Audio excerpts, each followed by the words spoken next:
as this massive attack illustrates, there's a lot of opposition to people just hearing what President Trump has to say, and but I'm honored to have this conversation, and it's really intended to just get a feel for what Donald Trump is just like in a conversation.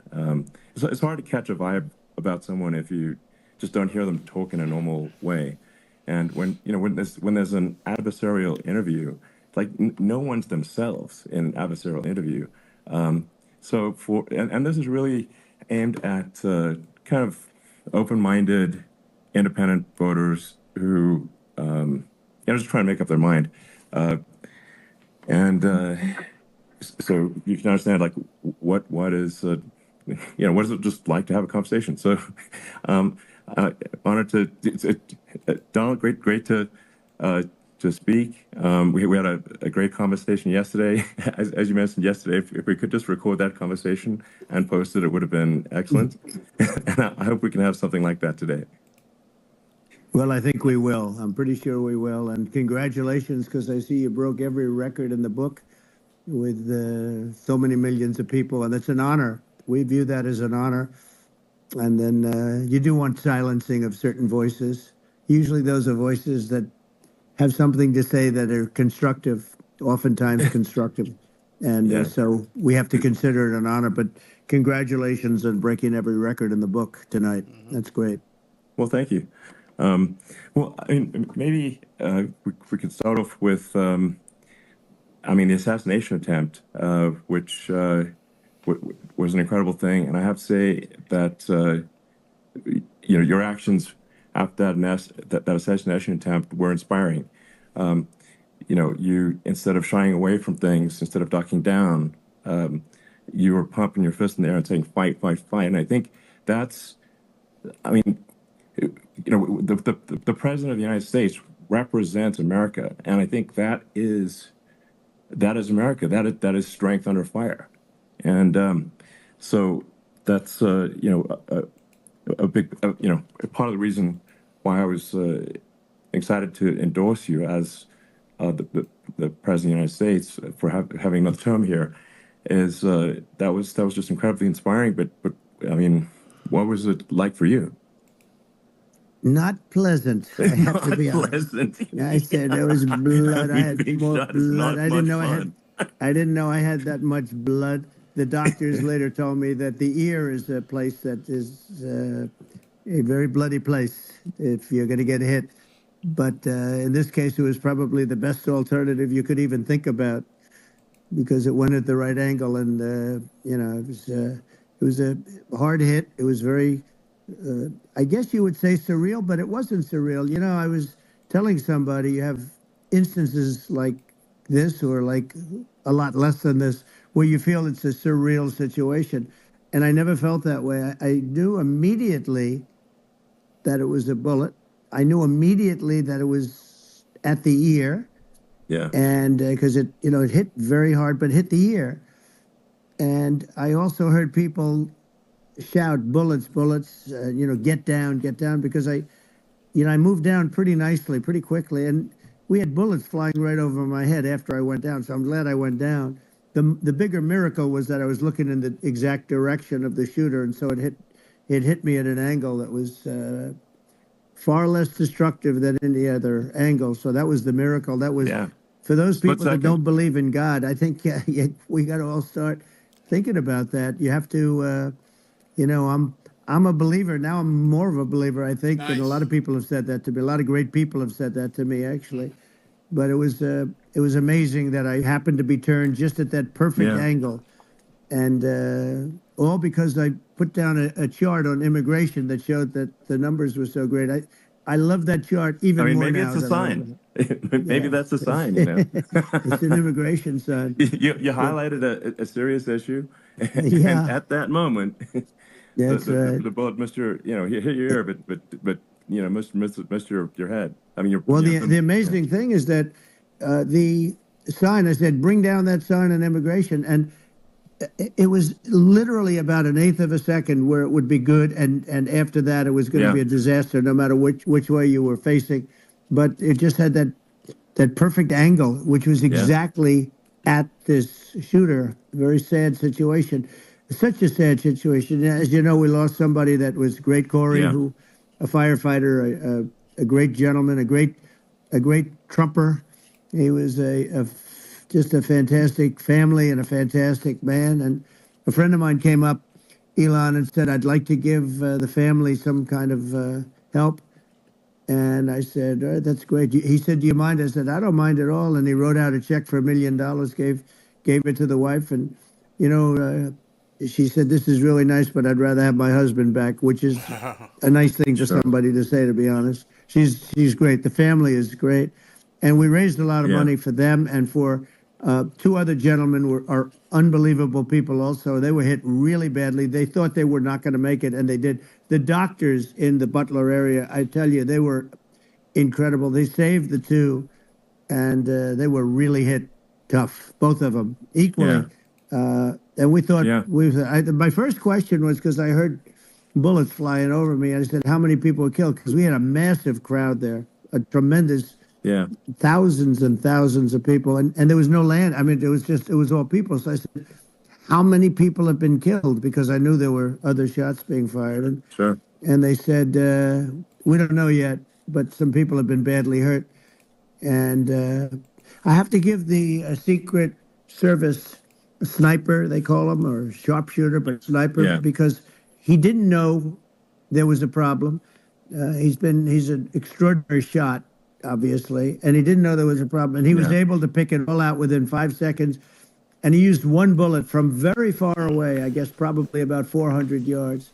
The shooter was 130, but he was on the Yeah. he was on the opposite side of the field and the podium, and he saw the smoke and the flame from the gun, immediately recognized it, and immediately took a shot.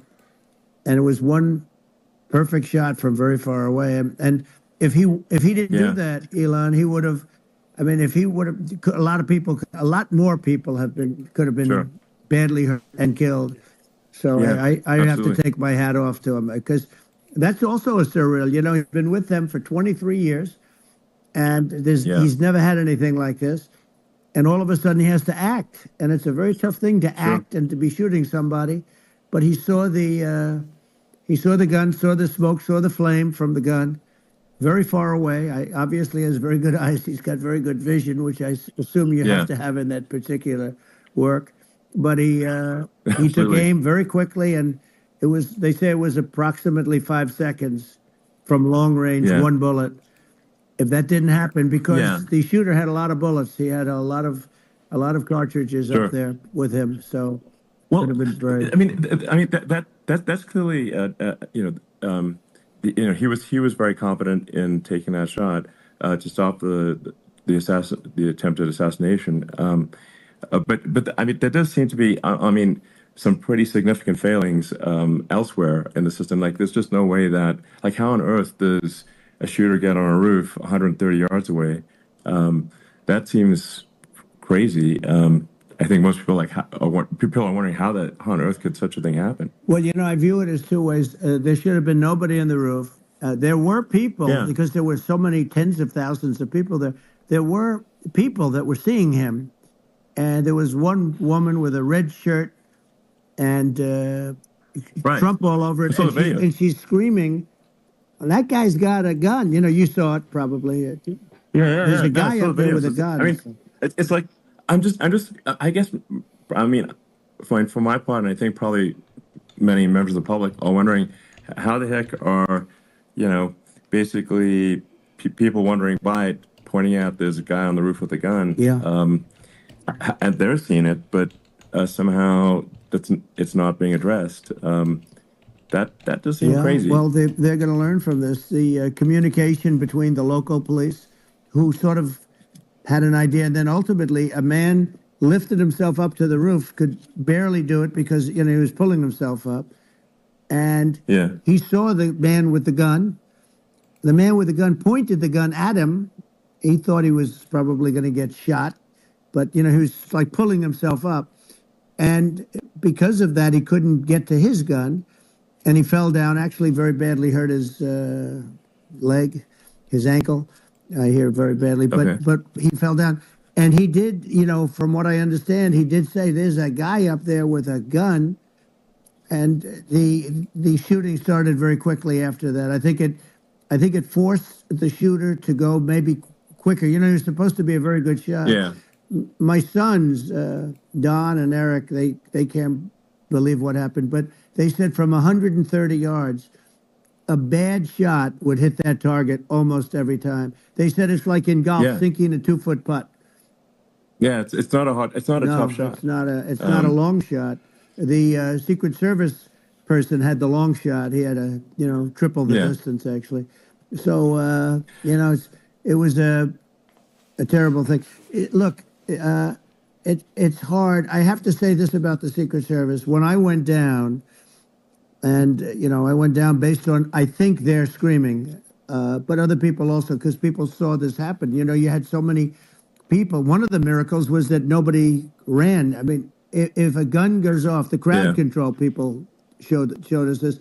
When guns go off, and it does happen in stadiums at a soccer match or some kind of a match, everybody flees. They call it a stampede, like cattle. But everybody, and a lot of Yeah. people get killed with those stampedes. We had Sure. more people than you'd have at some of these matches or these games, and nobody left. You had a small group behind us in the grandstand, and that was full. And you look at it as it was taking place, and normally they'd be running. They didn't leave. They saw that I was hurt. They saw a lot of blood, and they saw that I went down. And it's almost like they wanted to be with me. Well, out front, you had thousands, tens of thousands of people. As far as the eye could see, you had people in Butler, as far as the eye could see, and Yeah. and a lot of press too. There was many cameras on watching this.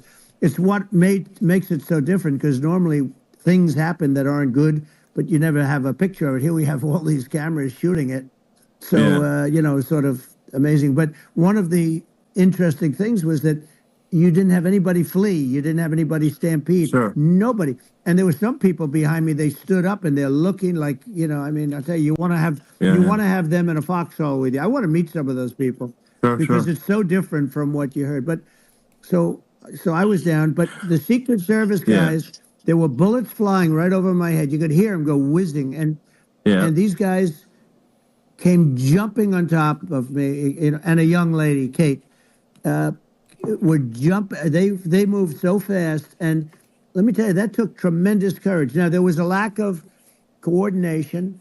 There was, obviously everybody understands that somebody that building should have been covered, and Yeah, yeah. I mean, that was I the think big that like, thing. I mean, looking at the aerial views, that building would be like the number one spot for a sniper. I mean, it's like if you were to pick like what is the favorite, what if you so if the goal is to assassinate, what's your favorite spot? That building. The You're roof of right. that building would be number one. That would have been the spot. It's like you can ask for a better No, location. It's like number no, that one. would have been the spot. Um, You know what people think yeah, is when the local policeman, who, by the way, he really he did what he was supposed to do. He couldn't hold on any longer. And then when he got yeah, his head just peeking above, this guy standing there with a gun at his head. And when he fell down, again, hurt his ankle very badly, but he was making the calls. But what happened is the firing took place very soon. So what they yeah, think is that this guy ran to his site, which he had all planned out with the gun. He ran to the site and he started shooting fast. And maybe that's why he sort of missed. I mean, he uh, yeah. But he as you got said, me, he but it would have could have hit. been I mean, could have been a much yeah. bigger problem.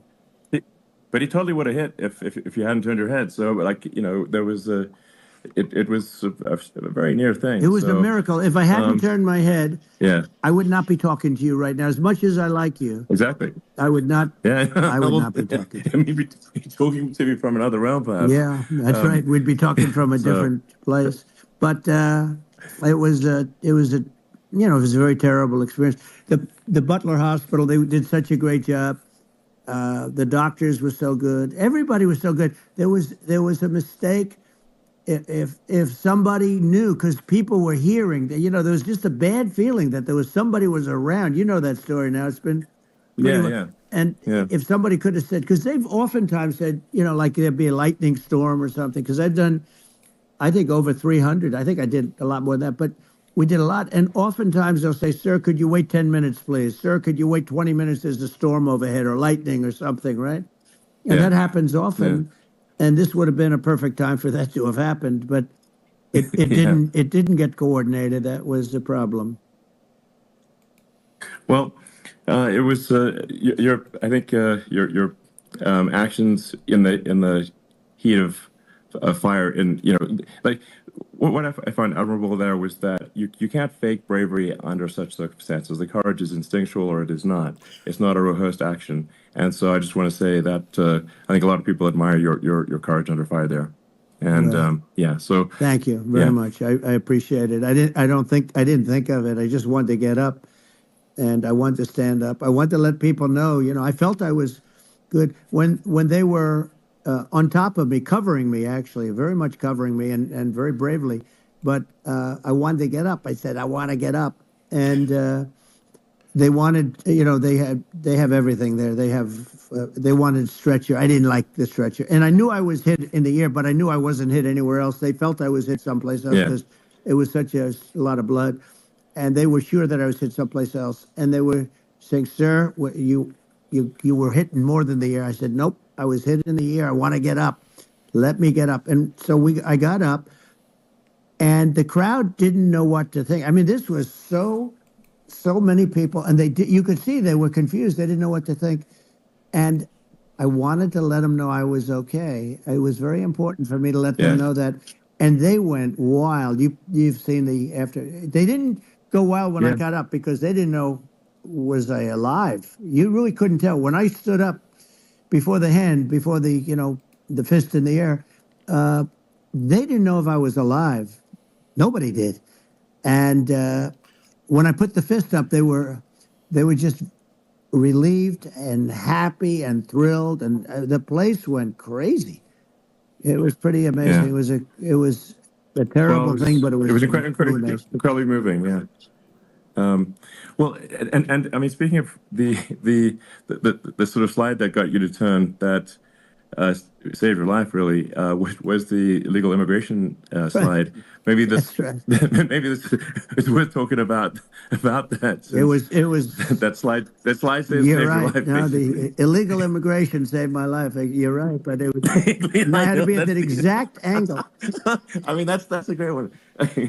Saved by illegal You know, immigration. the incredible 100%. thing though, when you talk about the odds, you had to be exactly at that angle. But the Yeah, incredible thing is that the chart, I used it less than 20% of the time. It was just a moment. yeah, It's always on my left, never my right, and it's always at the end of the speech. So here yeah, we have it. It's on the right, not the left. It's at the beginning, not the end. And even the people that put it up, they were unprepared, and they did a great job. They got it up immediately, fortunately. But I looked to the right, and the bullet came whizzing by, hitting my ear. So it was amazing. But when you think of the odds of that, and yeah, yeah, that normally you wouldn't use it. Normally I wouldn't have the thing, and then it would yeah. have been a very different story. It's very much. I say an act of God. It's a miracle that it happened, and I'm Sure. honored by it. I'm honored by it. Well, what were you about to say about illegal immigration before you were rudely interrupted with a Well, I was bullet? going to say how good the numbers were. By the way, we're going back to Butler, and we're going to go Great. back in October. We're all set up, and the people are fantastic in Butler. It's a great area. Great. These are incredible people. Like the three that, in the case of Corey, killed, and the other two, the families are. I got to know them a little bit, and the families are great. But we're going back to Butler, and I think I'll probably start by saying, as I was saying, As you prior were to saying, being so so, horribly interrupted. yeah, But yeah. So rudely interrupted by an yeah, assassination so attempt. but no, but the chart, Some people have no manners. Elon, the chart was just a chart that in my last week we had the best illegal immigration numbers, meaning stopping. It was at the lowest. You've seen the chart. It's become quite a famous Yeah, chart, yeah, but that was the lowest yeah, point ever recorded. It was a really, I mean, I was very proud of those numbers. And then you see what happened with these people. Kamala and Joe, you see what happened. They just let it go. I had remain in Mexico policies. I had all these different policies that was so good. Uh, Guys like Tom Homan and Brandon Judd from Border Patrol. All these are all people that they've been on television. They says the best numbers we've ever had. We had so many different checks, catch and release in Mexico, not the United. We had catch and release in the United States. We had it in Mexico. We had so many things. We had things where if many people come in there, they have contagious diseases. We had everything passed. If you have a contagious disease, I'm sorry, but we cannot allow you into the country. So we were setting Yeah. literally records, and all I was doing is showing that, and I use it sometimes, Sure. and in this case, I'm glad I used it. I can tell you that, but they were fantastic numbers. But I'm going to sleep with that chart always. I'll be sleeping with that chart. That chart was very important for a lot of reasons. Well, I mean, would it be accurate to say that you're supportive of legal immigration, but but we also need to shut down illegal immigration, and especially unvetted illegal Yes. immigration, because and that's not the same as saying that everyone who's an illegal immigrant is bad. In fact, I think most people who are illegal immigrants are actually good, but you can't tell the difference unless there's a solid vetting of who comes across the border. Does that accurately 100%. represent your position? I say it Okay. very simply. They have to come in legally. They have to be checked. Yeah. Because look, Kamala was the border czar. Now she's denying it. Everything that I do, she's saying she was strong on the border. We're going to be strong. Well, she doesn't have to say it. She could close it up right now. They could do things right now. It's horrible. No tax on tips, and all of a sudden she's making a speech and there will be no tax on tips. I said that months ago. And by the way, they had just the opposite. They had not only tax on tips, but they hired 88,000 IRS agents, and many of them were assigned to go get waitresses and caddies and all of this on tips. They have a policy. They had a policy that they were really going to go after you, and were really harassing people horribly. And then all of a sudden, for politics, she says, she comes out with what I said, which I think is terrible. And I think it's also hitting them very hard. These people are fake. Now they're also saying they did a good job on the border. We had the worst numbers in the history of the world, not of our country. There's never been a country in history that has had a catastrophe like this. We've had, I believe, and I think you believe this too, you hear 12 Yeah. million, 13. I believe it's over 20 million people came into our country, many Yeah. coming from jails, from prisons, from mental institutions, or a bigger version of that is Yeah. insane asylums, and many are terrorists. And I'll tell you what, they're coming not just from South America, they're coming from Africa, they're coming from all over the world. They're coming from Asia, Yeah. they're coming from the Middle East, they're coming from countries that are stupidly and horribly bombing Israel October 7th. They're coming from all over the world. And you look at, it's so sad, October 7th, because it should have never happened. Yeah. It's so sad Sure. when you look at Ukraine. It should have never happened.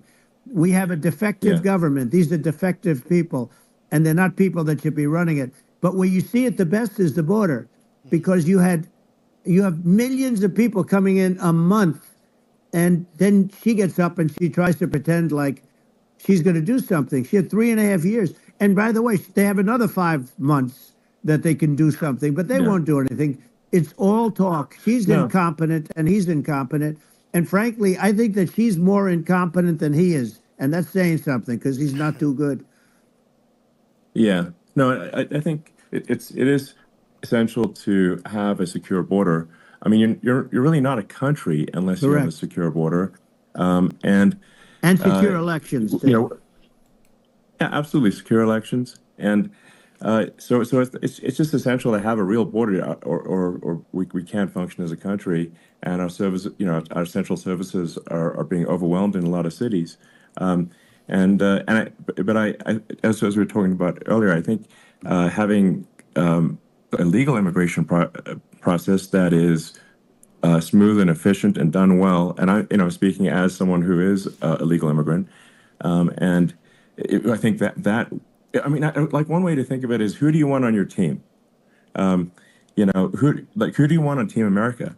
and I think we want to just say, okay, we want to let in people who are gonna, be great contributors to our society and to our economy, Right. and and who do you want on the team? And it's not to say that, like in my opinion, actually, I'd say like probably most of the illegal immigrants actually are actually good, hardworking people. That's my opinion.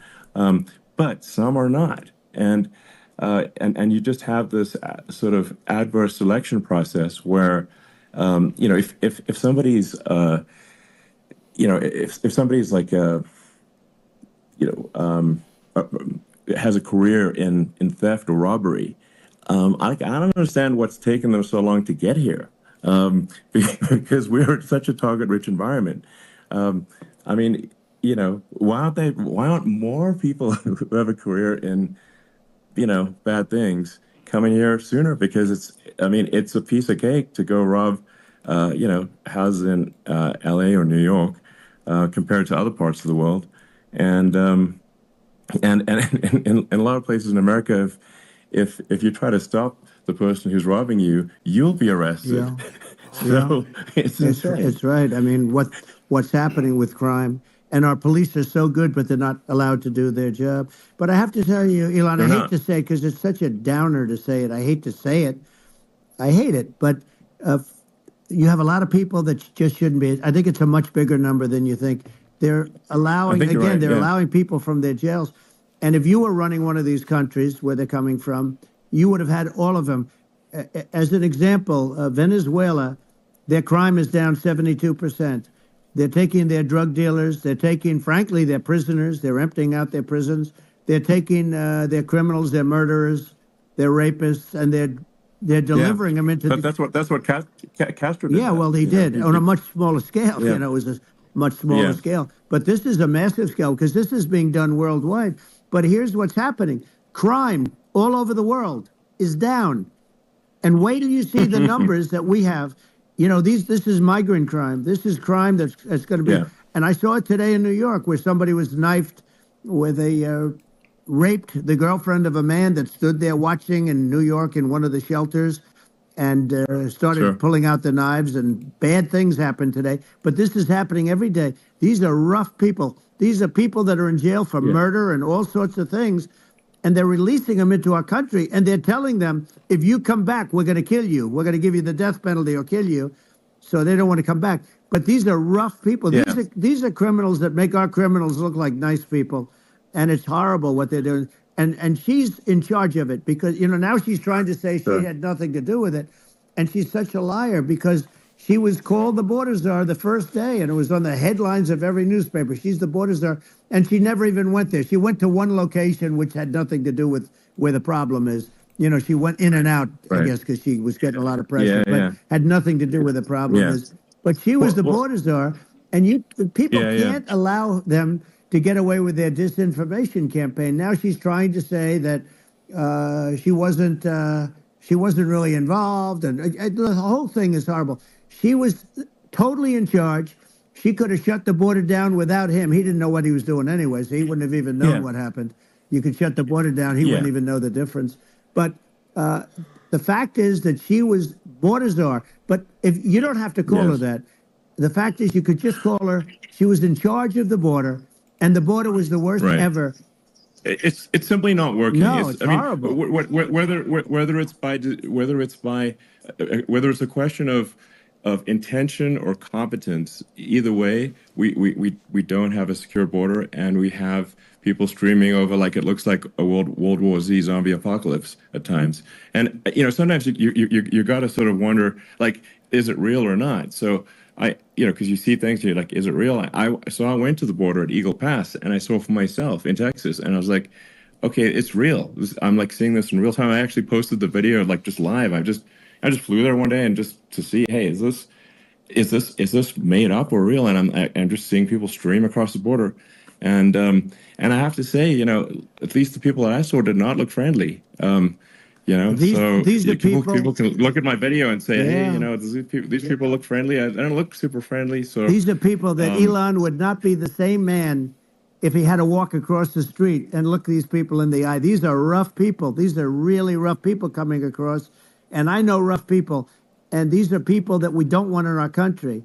And, you know, the caravans are coming in and they're putting, and who's doing this are the heads of the countries. And you would be doing Yeah. it, and so would I. And everyone would say, oh, what a terrible thing to say.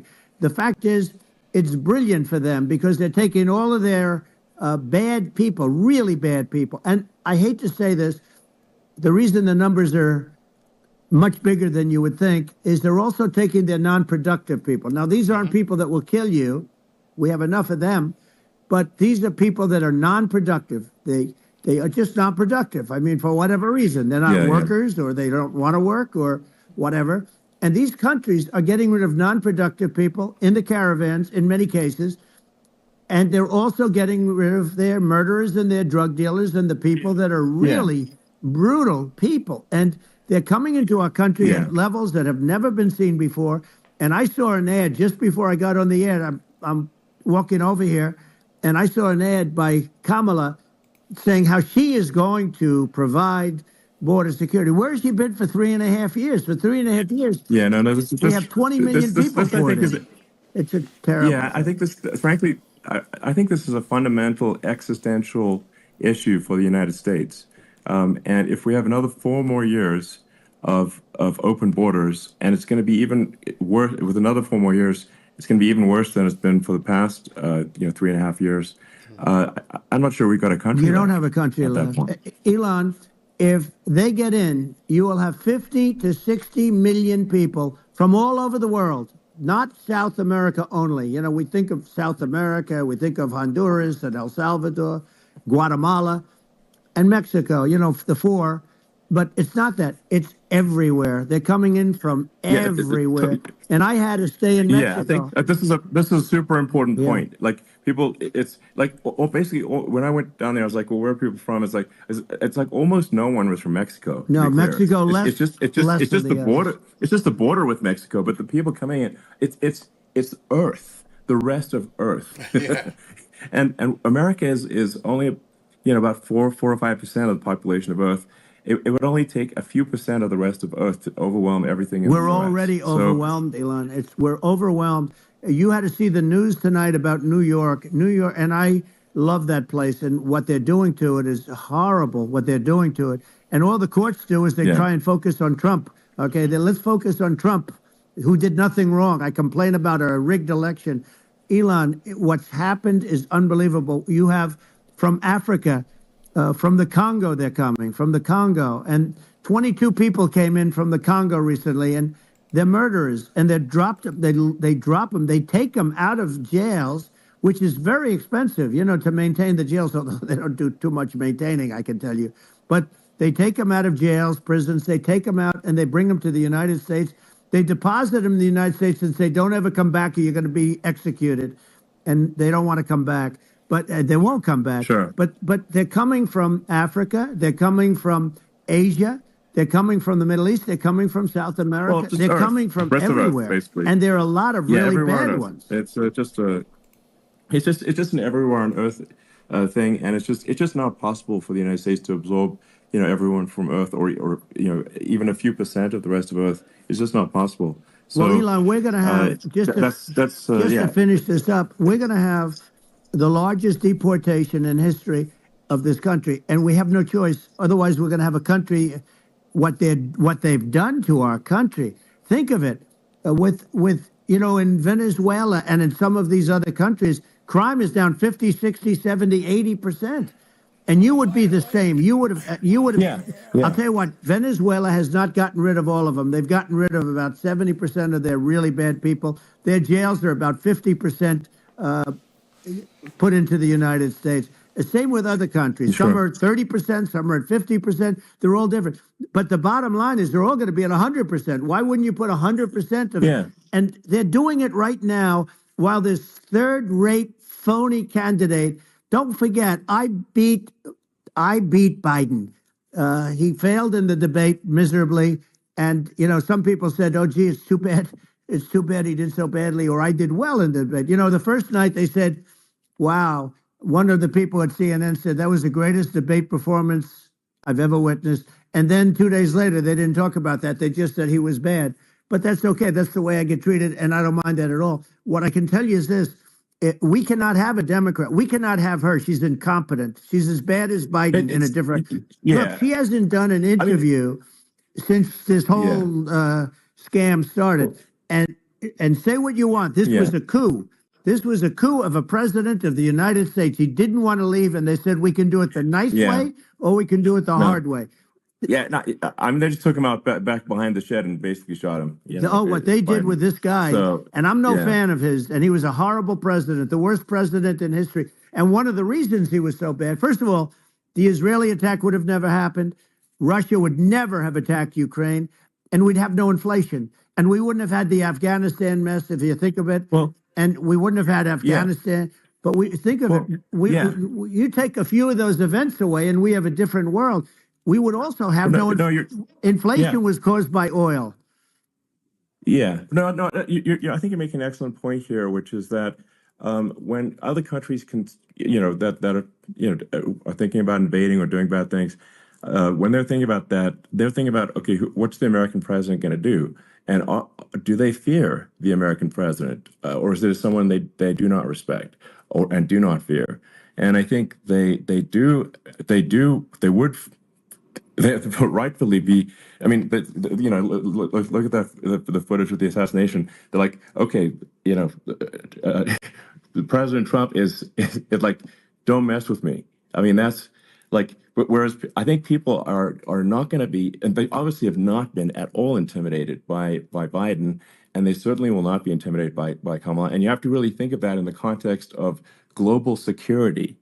That if the American president is someone that, like, evil dictators are scared of, that makes a huge difference to the security of the world. So I had a good relationship with Putin, despite the Russia hoax that lasted for over 2 years. Just a hoax created by Hillary Clinton and Adam Shifty Schiff, some just bad people, just sick people, frankly. I mean, Schiff is a sick person. He's going to end up probably being a senator. It's hard to believe. The whole thing is hard to believe. But, they put our country in danger with that stuff, too. They actually, when they make up stories, and you have to fight your way out of it for a long time. But I know Putin very well. I got along with him very well. He respected me, and it's just one of those things. And we would talk a lot about Ukraine. It was the apple of his eye. But I said, don't ever do it. Don't ever do it. I shut down Nord Stream 2. That was the big oil pipeline, the biggest pipeline in the world going all over Europe. I shut it down. Biden came, and then they say, I loved Russia. I was a friend of Putin, and I loved Russia. No, he actually said to me one time, he said, if you're my friend, I'd hate to see you as an enemy. I shut down his pipeline, the biggest pipeline. They were looking at that to fund, and this pathetic president gets in there. And the first thing he did, one of the early things he did, is he shut down Keystone XL pipeline, which is our pipeline that would have employed 48,000 people, pipeline workers, shuts it down. That was, a massive job that Obama refused to allow. I allowed it in my first week because it was jobs and it moved oil. And by the way, in a much more environmentally friendly way. It's underground. It's not a truck that catches on fire or a train that catches on fire. But think of it. He shut down the XL pipeline, the Keystone XL pipeline. He shuts that down, and he approves the Russian pipeline. Yeah, it doesn't make any sense. It's inconsistent. Certainly, but I mean, I think it's just worth emphasizing to listeners the immense importance of whether the United States president is intimidating or not intimidating, and how much that matters to global security. Because there's some real tough characters out there, and if they don't think the American president is tough, they will do what they want to do. I know every one of them, and that puts the whole world in danger. Elon, I know every one of them, and I know them well. I know Putin. I know President Xi. I know Kim Jong-un of North Korea. I know every one of them. And let me tell you, people will say, "Oh, this is terrible." He said, "I'm not saying anything good or bad. They're at the top of their game. They're tough. They're smart. They're vicious. and they're going to protect their country, whether they love their country. They probably do. It's just a different form of love, but they're going to protect their country. But these are tough people at the top of their game. And when they see a Kamala or when they see Biden, Sleepy Joe, they can't even believe it. They can't believe this happened. All the stuff that you're seeing now, all the horror that you look at Israel, they're all waiting for an attack from Iran. Iran would not be attacking, believe me. You know, when I was there, and I say it with respect because I think we would have been good with Iran. I don't want to do anything bad to Iran, but they knew not to mess around. Iran was broke because I told China, if you buy from Iran oil, it's all about the oil. That's where the money is. But if you buy oil from Iran, you're not going to do any business with the United States. And I meant it. And they said, we'll pass. They didn't buy oil. Other countries, likewise. Sure. You want to buy, you're not doing business with the United States. And they were at a point where they had no money for Hamas. They had no money for Hezbollah. They had no money for any of these instruments of terror. And it was amazing. In fact, there were articles when I was leaving, which is hard to believe, actually, especially when you look at what's happened to our country. Our country is so bad right now. It's such a different place. We were respected. Think of it. 4 years ago, we were so respected to a point where when I said don't buy oil, they didn't buy oil. But they had no money, and Israel would have never been attacked. Zero chance. And again, I said to Vladimir Putin, I said, don't do it. You can't do it, Vladimir. You do it, it's going to be a bad day. You cannot do it. And I told him things that what I do, and he said, no way. And I said, way. And you know, it's the last time we ever had the conversation. He would never have done. I got along well with him. I hope to get along well with him again. You know, getting along well with them is a good thing, not a bad thing. I got along well with Kim Jong-un. When I met with President Obama just before entering, you know, it's a sort of a ritual. And I sat down with him and we talked. It was supposed to be for a very short period of time. It turned out to be a long period of time. I said, what's the biggest problem? He said, North Korea. I had that problem worked out very quickly. It was nasty at the beginning with Rocket Man and, you know, all the different things. Yeah. But all of a sudden I got a call. Those were some epic tweets, by the way. Yeah, they were. No, they were epic everything. He said that he has a red button on his desk. I said, I have a red button on my desk too, but my red button is much bigger and my red button works. And then I called him Little Rocket Man of Little Rocket Man. Anyway, here's the bottom line. All of a sudden I got a call from him. And they said they want to meet. They want to meet me. And we met, as you remember, we met in Singapore. We met also in Vietnam. And I got along with them great. We were in no danger. But President Obama thought we were going to end up in a war, a nuclear war with him. And let me tell you, he's got a lot of nuclear stuff, too. Exactly. He's got plenty of nuclear. He can do plenty of damage. Yes, I mean, it's because, you know, I mean, people like Kim Jong-un, they respond to strength, not weakness. Well, he and I had a good relationship. Remember I met him and we walked onto his land. Nobody ever walked onto his land before. I walked onto. I wouldn't say. Let's bring up Secret Service again. I wouldn't say they were thrilled when I did that. I walked onto his land, and it was an amazing period. But we were not in danger with him because of me. You know, I always say that we have enemies on the outside and we have enemies on the inside. We have some really bad people in our government and people that are, and controlling of the people. I mean, I'd mention names, but I really don't want to give them the credit. But we have some really bad, and I say they're more dangerous than Russia and China. If you have a smart president, a president that gets it, we are not in danger from those countries because they need us and they need our help. I mean, we forced Obama, if you think about it, Obama and Biden, and Bush to a certain extent, in all fairness, forced Russia and China together. And if you're a history student, the first thing you learn is you cannot let Russia and China align. But then they also got, if you take a look, Iran, and they have North Korea. That's, you know, they call it the axis of evil. In the old days, you had the axis of evil. Here we have a modern day axis of evil. These are powerful countries, very heavy nuclear, which is the biggest threat. Yeah. You know, the biggest threat is not global warming, where the ocean's going to rise 1/8 of an inch over the next 400 years. And you'll have more oceanfront property, right? The biggest threat is not that. The biggest threat is nuclear warming. because we have 5 countries Well, now that yeah. have significant nuclear power, and we have to not allow anything to happen with stupid people like Biden. You know, Biden did something with Russia. There was no chance of him ever going in. And when I left, and then after I left, they started forming big armies on the border with Ukraine, right? And I looked at that, and I thought he was doing that because Putin's a good negotiator. I thought he was doing that to negotiate. But then Biden started saying such stupid things. For instance, he said that it can be a NATO country. Now, Russia, for as long as there's been NATO, has said we're never going to agree to that. And we go right up front and say that. And we did things and said things through this president with a low IQ, very low IQ. He had a low IQ 30 years ago, by the way, but now he might not even have a IQ at all. There's nothing on the board that goes this low. He said things that were so stupid that war would have been, that war had zero chance of happening if I were there. Zero chance. He was saying everything the opposite. Everything the opposite. And it's so sad because many more people have been killed in Ukraine than you read about. You don't read about how bloody it is and how disaster. Sure. Hey, look, just in the 2 armies, you lost 500,000 people. And, you know, Ukraine's having a hard time.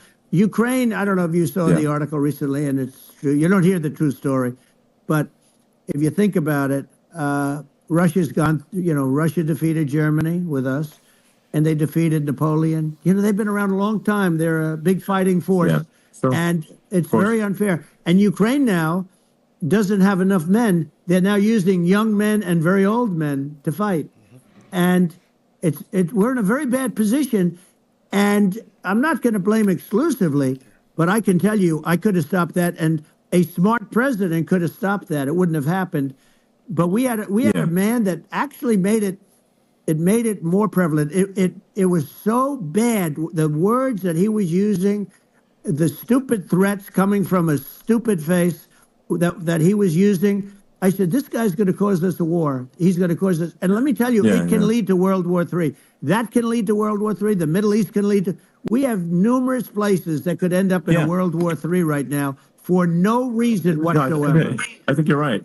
I think people underrate the risk of World War III, and it's just you know, when you're looking at the risk of global thermonuclear warfare, it's game over for humanity. And, you know, it's something that people have, I think, after the end of the Cold War, people have become complacent about, but they actually have forgotten that there are currently a lot of nuclear missiles that have targeting parameters for the United States from 100%. other countries. And one of the things we're going to do is we're going to build an Iron Dome over us. You know, Israel has it. We're going to have the best Iron Dome in the world. We need it, and we're going to make it all in the United States. But we're going to have protection, because it just takes one maniac to, you know, start something. We're going to have protection, and we're going to have. Why shouldn't we have an Iron Dome? Israel has one. Some other places have one that nobody even knows about, frankly. But Israel has it. We're going to have an Iron Dome. But, you know, with all of that being said, to me, that's so important, the most important.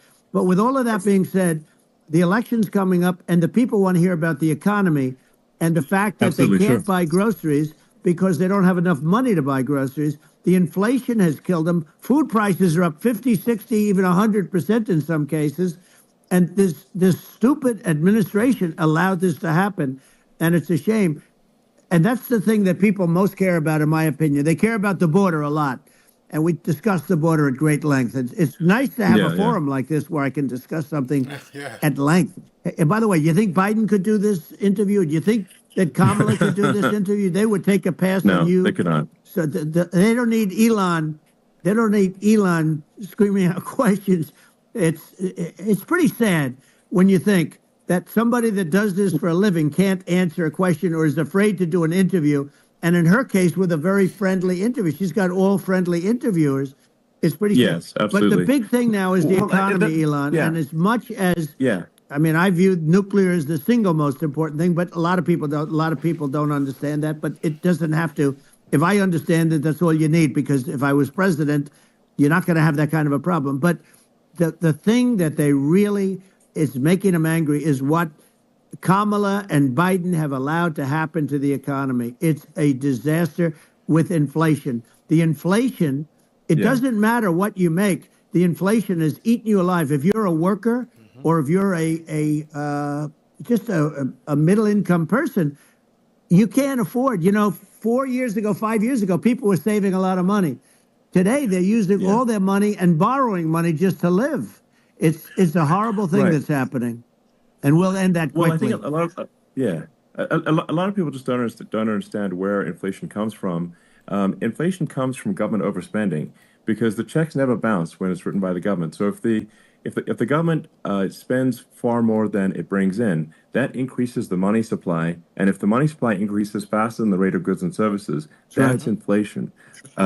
So really, we need to have we need to reduce our government spending, and we need to re-examine. I think we need like a government efficiency commission to say like, hey, where are we spending money that's sensible? Where is it not sensible?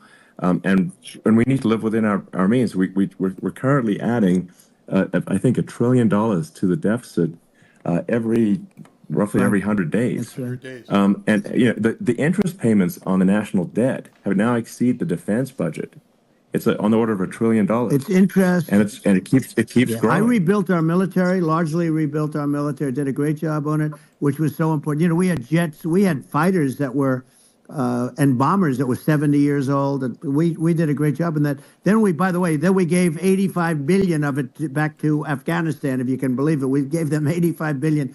They're one of the largest sellers of military equipment in the world. They're selling what we gave them. That was one of the most embarrassing days in the history of our country. But if you think about, let's go back to the economy. We have to bring energy prices down. Energy started it. The price of gasoline.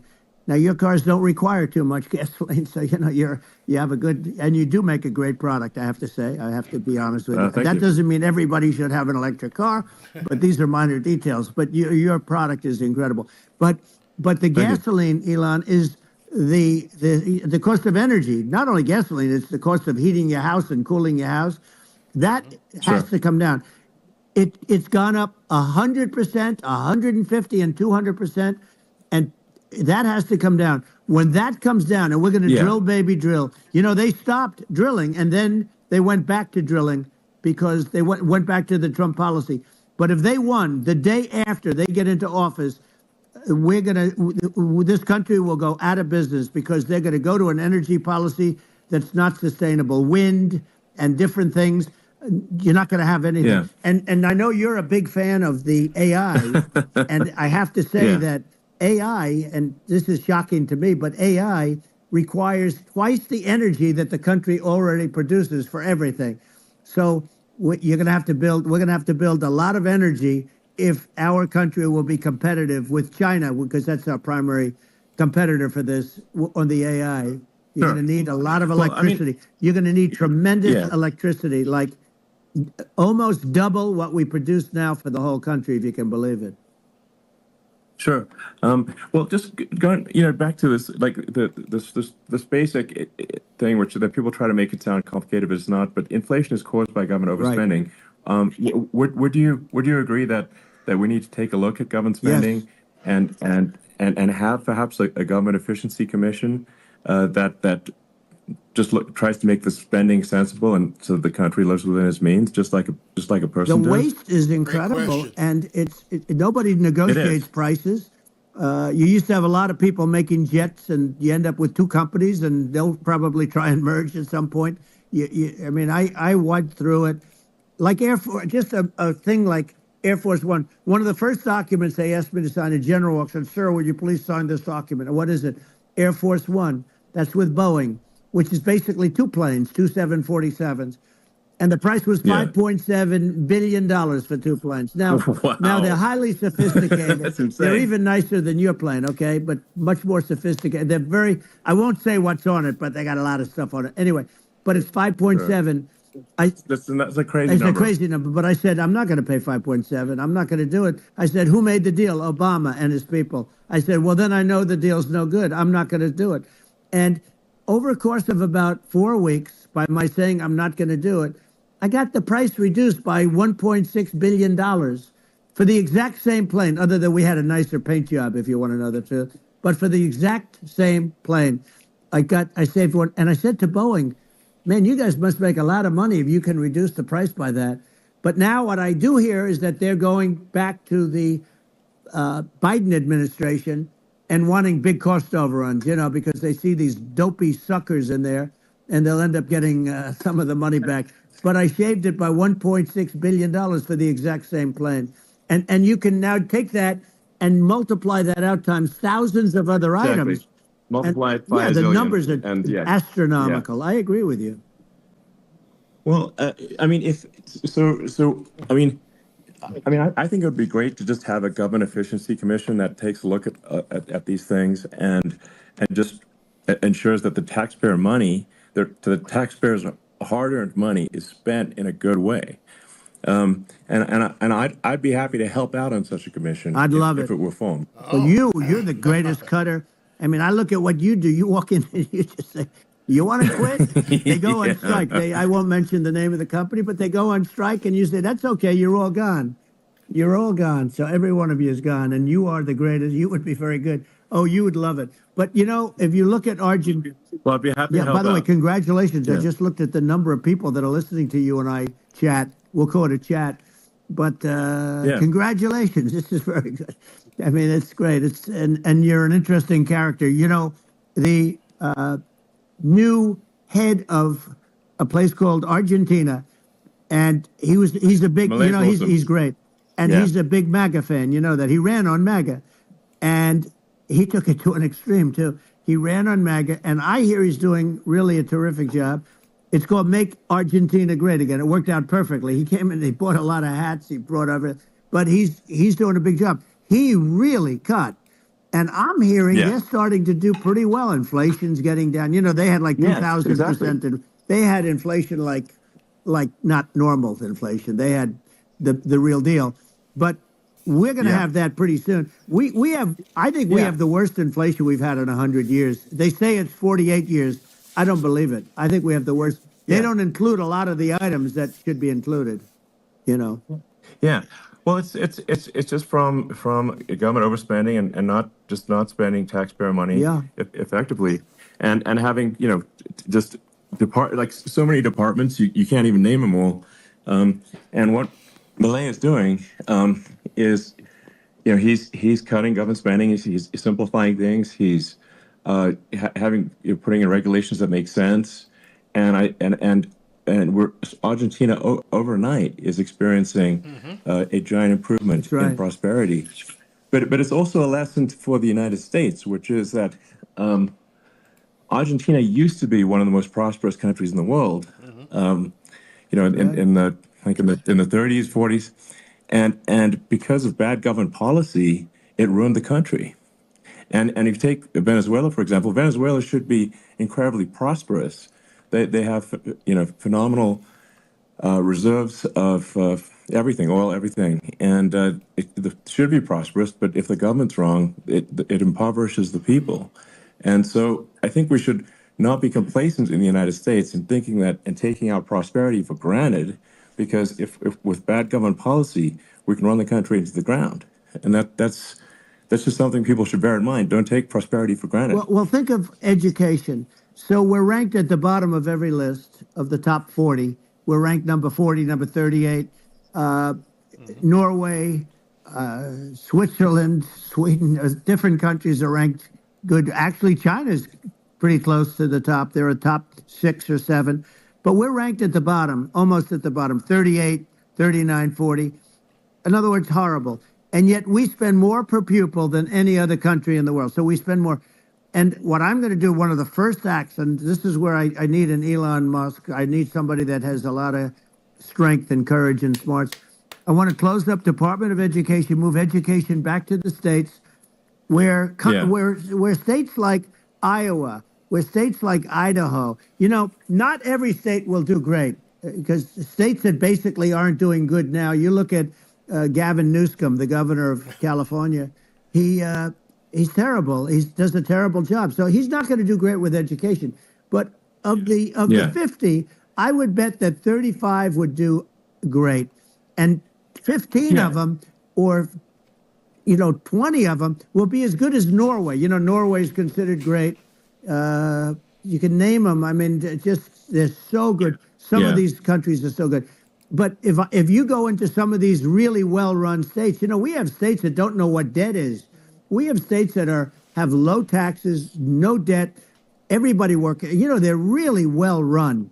Sure. And maybe they have certain advantages in terms of location, in terms of, the land or the sun and the water and the whole thing. There are a lot of advantages that some people have. But if you moved education back to the 50, you'll have some that won't do well, but they'll actually be forced to do better because it'll be a pretty bad situation.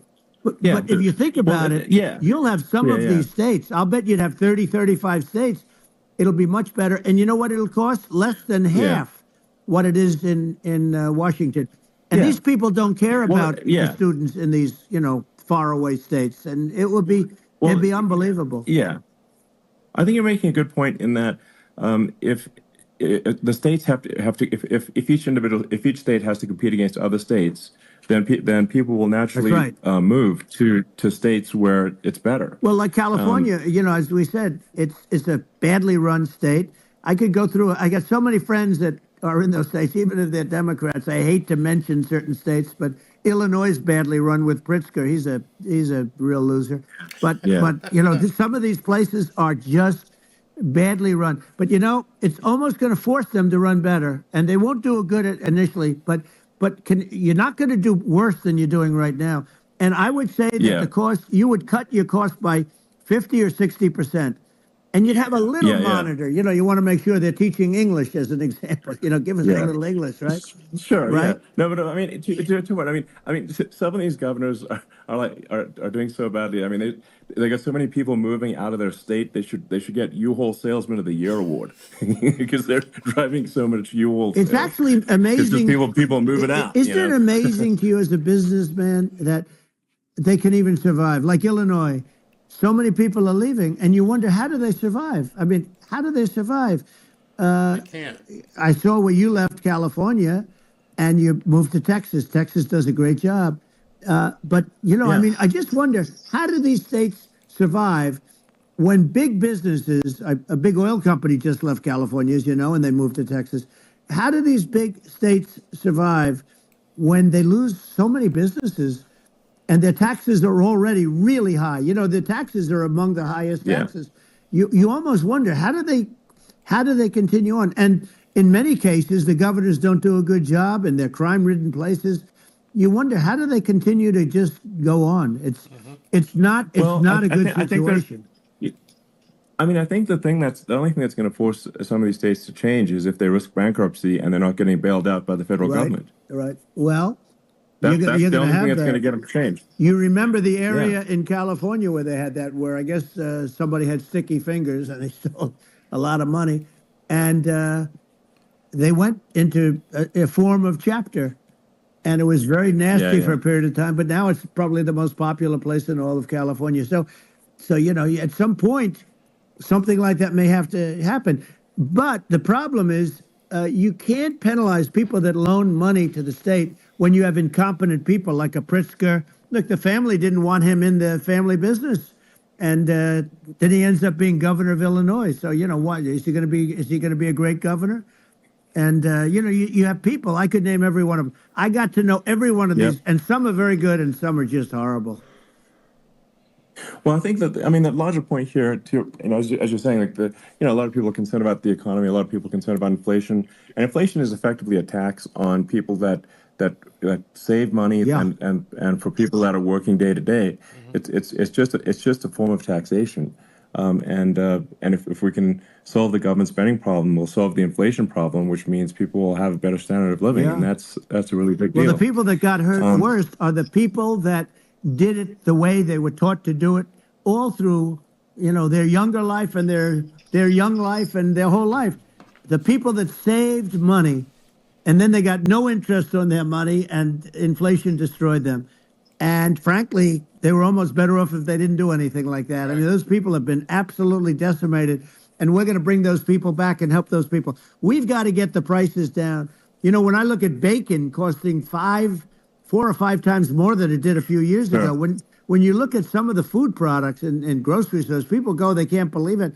They used to be able to buy a whole cart, and today, a lot of people just don't have the money. They go in and they can't buy anything. They look at Yeah, it's sticker I shock. think They it. call it Yeah, sticker shock, right?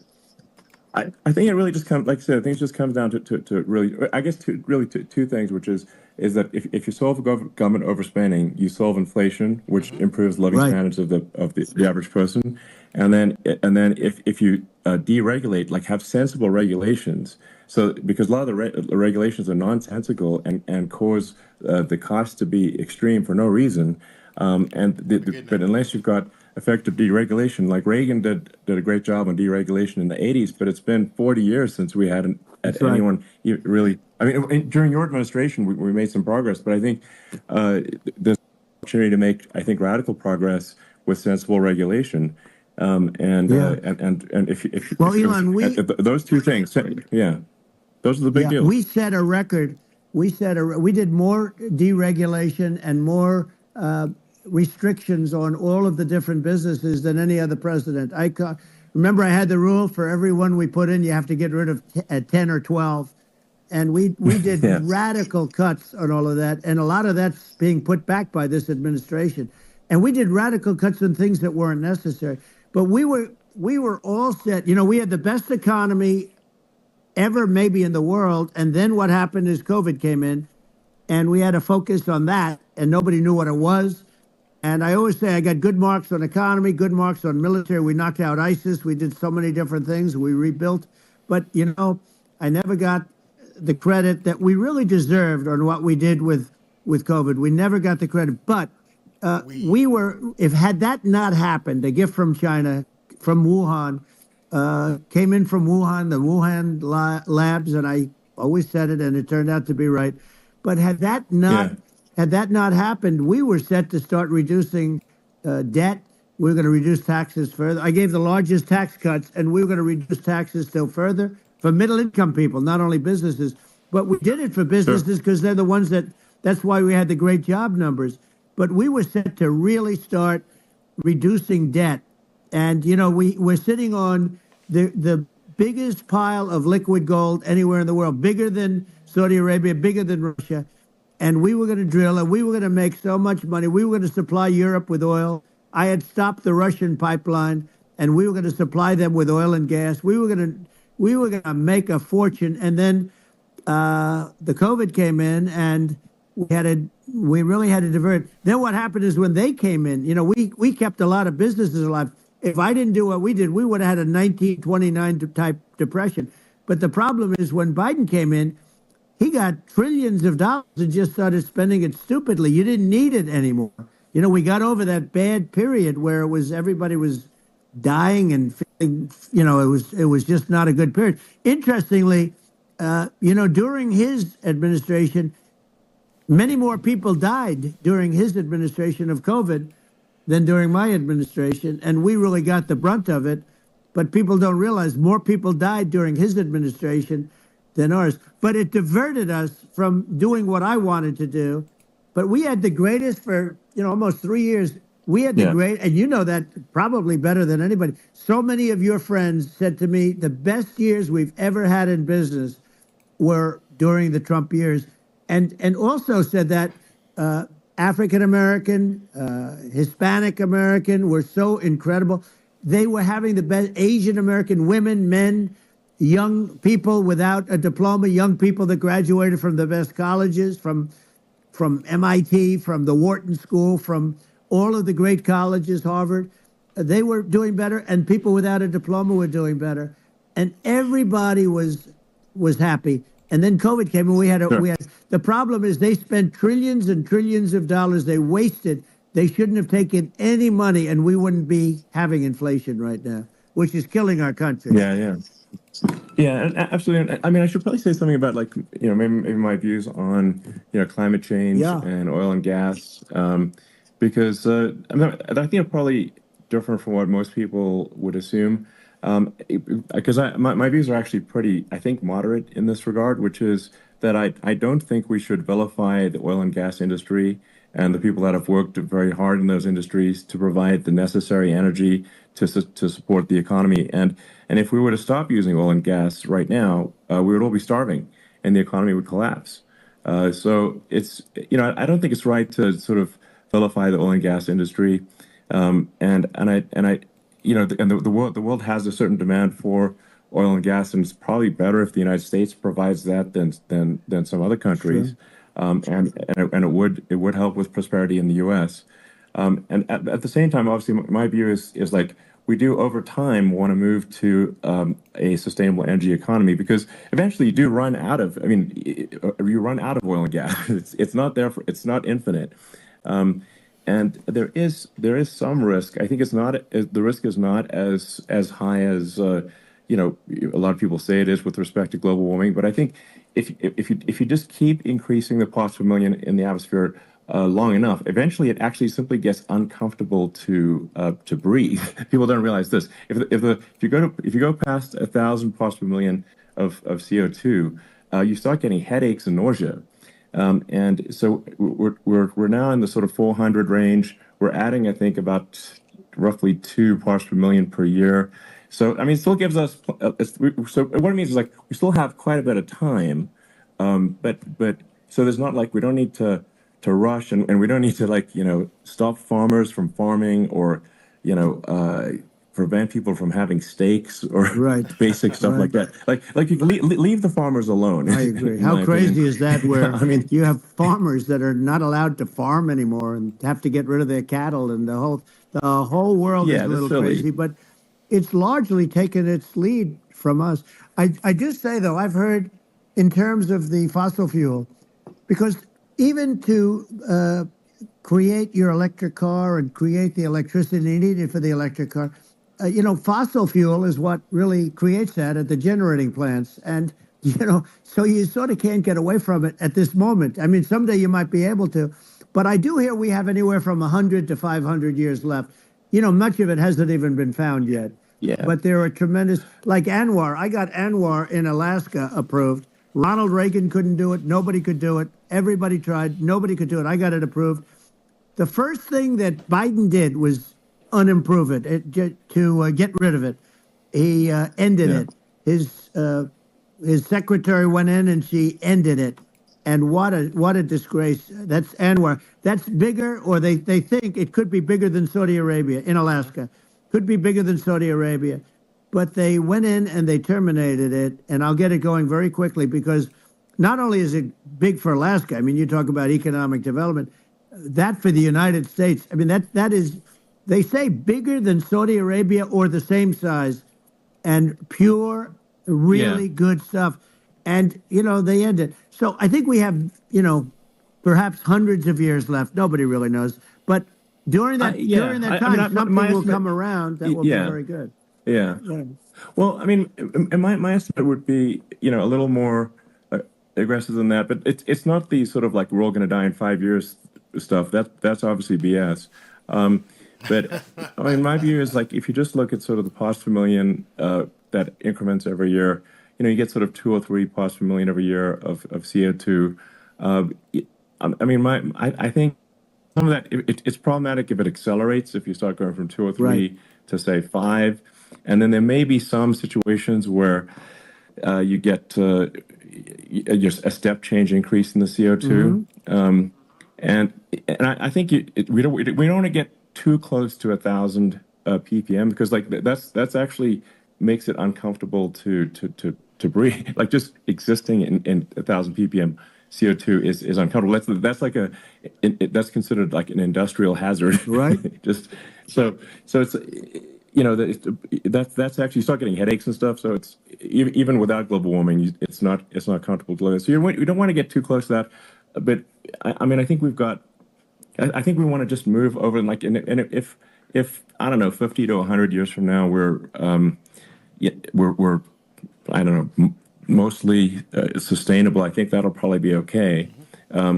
So it's not like the house is on fire immediately, but I think it is something we need to move towards. And on balance, it's probably better to move they're faster than slower, but like I said, without vilifying the oil and gas industry, and without causing hardship in the short term. I think this can be done without, people can still have, a stake, and they can still drive gasoline Sure. cars, and this, it's okay. It's like, it's not.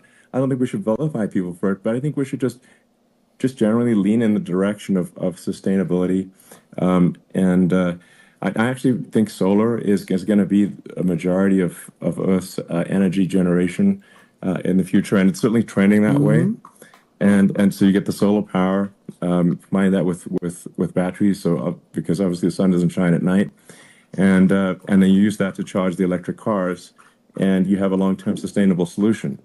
And that's what Tesla's trying to move things towards, and I think we've made a lot of progress in that regard.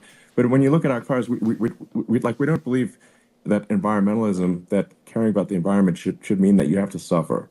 So we make sure that our cars are beautiful, that they drive well, that they're fast, they're sexy. I mean, they're cool. In fact, literally, I made this sexy joke: Model S, Model 3, Model X, and Y spells out sexy. It's probably the most expensive joke out there.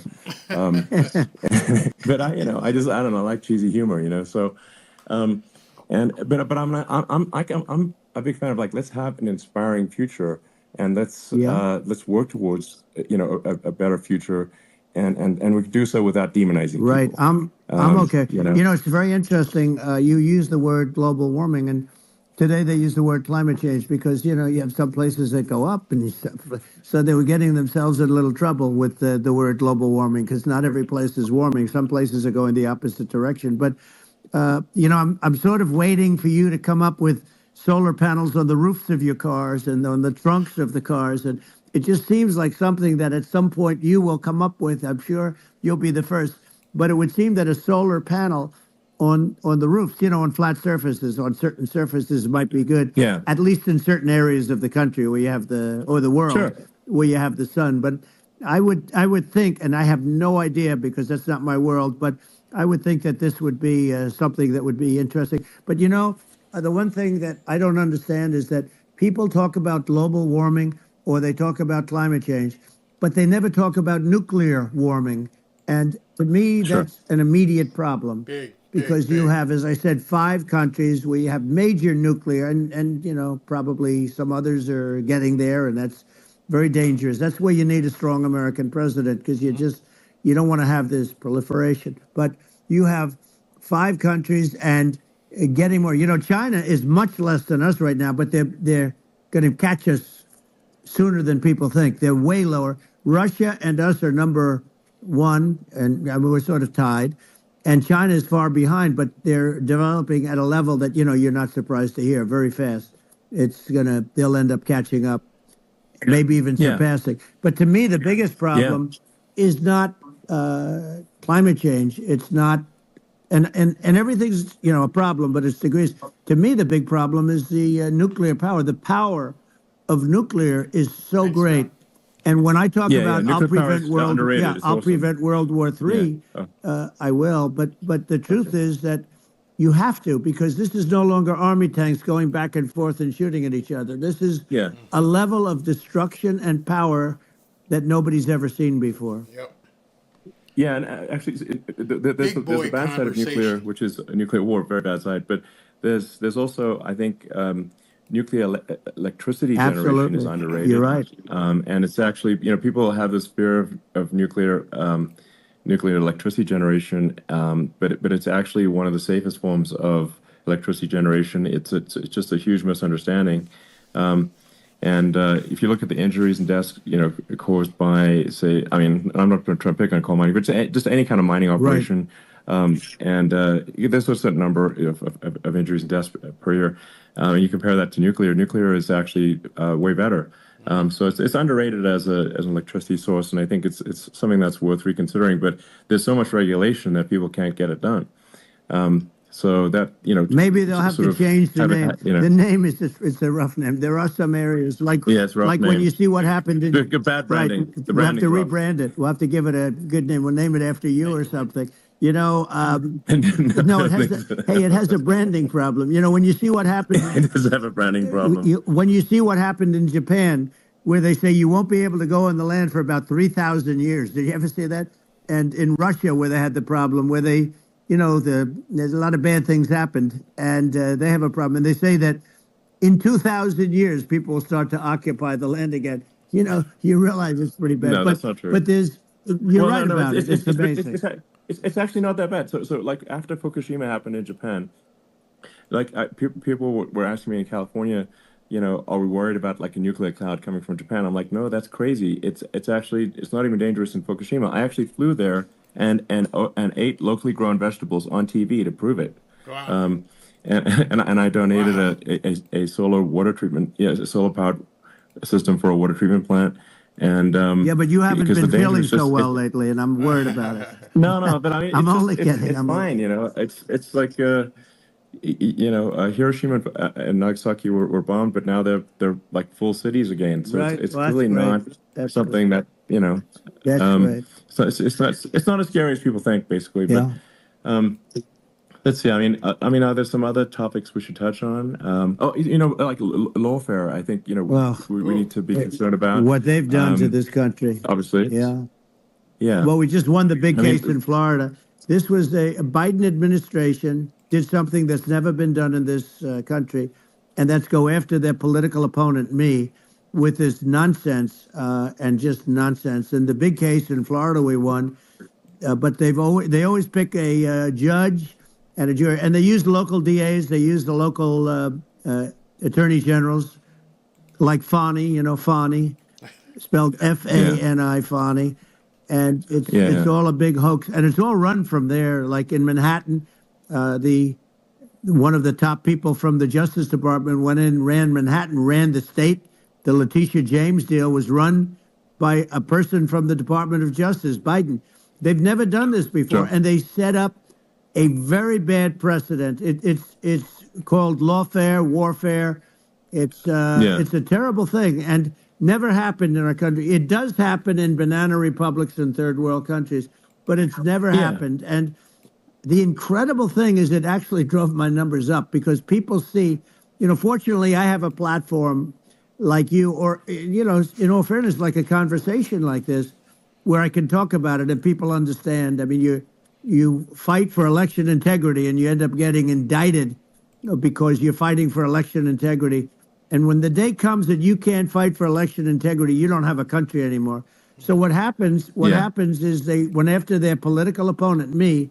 Now Biden's, close to vegetable stage, in my opinion. Okay, I looked at him today on the beach, and I said, why would anybody allow him? The guy could barely walk. Why would anybody allow him? Does he have a political advisor that thinks this looks good? He thinks this looks good because it looks so bad, and it's ridiculous. I mean, and he's been doing that for a long time. He can't lift the chair. The chair weighs about 3 ounces. It's meant for children and old people to lift, and he can't lift it. The whole thing is crazy. Well, he's clearly not, he's clearly like we just don't have a president. Right you now. don't That's have a just obviously president, the and case. she's going to be worse than him because she is a San Francisco liberal who destroyed San Francisco, and then as Attorney General, she destroyed California. You talk about location, and we're talking about the sun and the water and all. There's nothing better than California. She has destroyed that. She was the original DA. She was the original in San Francisco. She was the original Attorney General in California. What she has done to California is, well, you know better than I do. You just left California for a lot of those reasons. And what she's done with crime, with cashless bail, where you kill somebody. I mean, we have states there you kill somebody and they let you out right away. I mean, you don't have to even put up, and then they never find the people unless they kill again, and then they let them out again.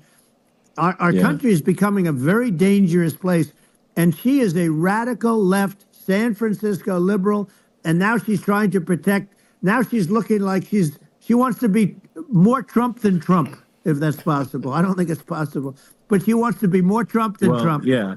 I want a wall. I think that's she wants to release all the prisoners that are in detention, and some of these guys are really bad. Right. That just came out today. She doesn't want to build the wall, even though the walls work. Walls and wheels. In your business, everything you do is obsolete. Almost, well, not the tunnels, but everything is obsolete. Even your rocket ships. They're like a month later, they're obsolete. You find a better way to. The only thing that's not obsolete is a wall and a wheel. And the wall, I built hundreds of miles of wall, and that's why we had such good numbers. I was going to add 200 Yeah. miles. We bought it. We could have flipped it up in 3 weeks, and they sold it for 5 cents on the dollar. That meant, I said, wow, that means that they actually do want to have open borders. She wants to have open borders, and now she's going like she's tough on the border. It's such a lie. Yeah, this is simply not Yeah, true. This is simply no, not and true. everybody Yeah, knows it's it's simply not not true. true. It's a disgrace that she can Yeah. say it. No, I mean, obviously, what's happening sort of overnight is they're rewriting history and making Kamala sound like a moderate when in fact she is far left, like far left. Worse than Bernie Sanders. She is considered more Yeah, liberal by far than Bernie Sanders. She's a radical left lunatic. And if she's going to be our president, very quickly, you're not going to have a country anymore. And she'll go back to all of yeah, the things that she believes in. She believes in defunding the police. She believes in no fracking, zero. You don't. Now all of a yeah, sudden she's saying, no, I will. I really want to see fracking. If they got in, the day she got in, she'll end fracking. And by the way, if people didn't think that, the lunatics that really believe in that, they won't vote for her. Like the yeah, Palestinians and Israel. She is so anti-Israel, and she's bad for both. Biden actually did something that was impossible. Both sides hate him. Both sides. That was a hard yeah. thing to do. Unification. Yeah, no. Netanyahu came to give a talk to a joint Senate and House sitting, and I was there, and Kamala stood him up. What does that say? I think it's highly That's disrespectful. And I say, if you're a Jewish person or if you believe in Israel, if you're a person that, is a very pro-Israel, if you vote for her, it's worse than Biden. And Biden was bad. But if you vote for her, you ought to have your head examined. And you see tonight, I mean, as we're doing this, I'm seeing reports coming that they expect an attack tonight or tomorrow from hundreds and maybe thousands of rockets. Their Iron Dome, as they call it, as we all call it, but their shield that they build, that can be swamped. We'll use the term that's yeah, appropriate, swamped. But they yeah. swamp it by shooting enough missiles. You know this better than anybody. By shooting enough missiles, So, they can't defend themselves. They just obliterate the whole yeah, place. And that's what some people think they're looking to do. And we have no leadership. There's no respect for the United States of America with these people. And I'm telling you, yeah, she'll be worse than him because she's a believer yeah. No, in I being think you're right. radical left, and he wasn't. I think you're right. I mean, you really, it's important for the public that may be listening to this to look at Kamala's track record, before the last month, and say, is that a track record you agree with? And I think if you're an independent moderate, you definitely would not agree with it, because it is her behavior has been far left, and we're seeing just an overnight propaganda attempt to rewrite history and make it sound like Kamala's moderate when she in fact is not moderate. Well, her I think running mate signed into legislation, tampons in boys' bathrooms. Okay, now yeah, that's yeah, all that's I have weird. to hear. Tampons in That's boys' weird. bathrooms, and that means she believes Yeah, in that too. I mean, yeah, that's she not picked okay. this guy because he was the closest to her. A lot of people thought she'd pick sort of the opposite, but she picked an anti-Israel radical left person. But she is far worse, they say, than Bernie Sanders. If we have her as a president, if we have a Democrat at this moment as the president, I don't think our country can survive. I think it's a massive. I think we're in massive trouble, frankly, with the Kamala administration, and that's my honest opinion. And I think really it's essential that you win for the good of the country for this election. And I mean I'm just stating my opinion.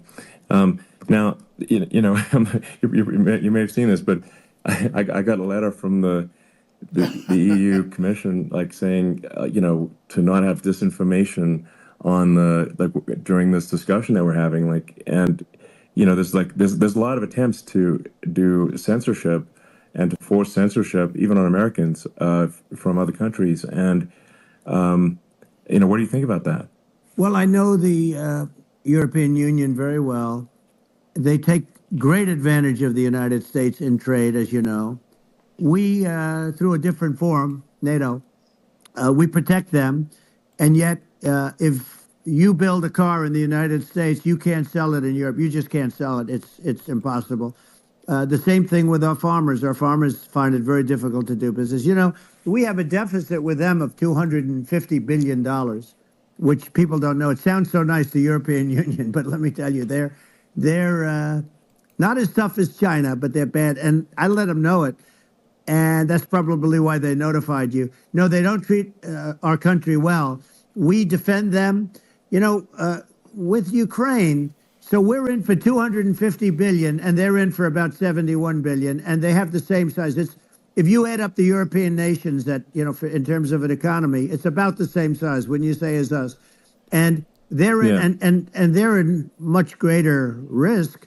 They're right there. We have an ocean separating us from, in this case, the enemy would be Russia. It used to be for the Soviet Union, but let's assume they're close enough.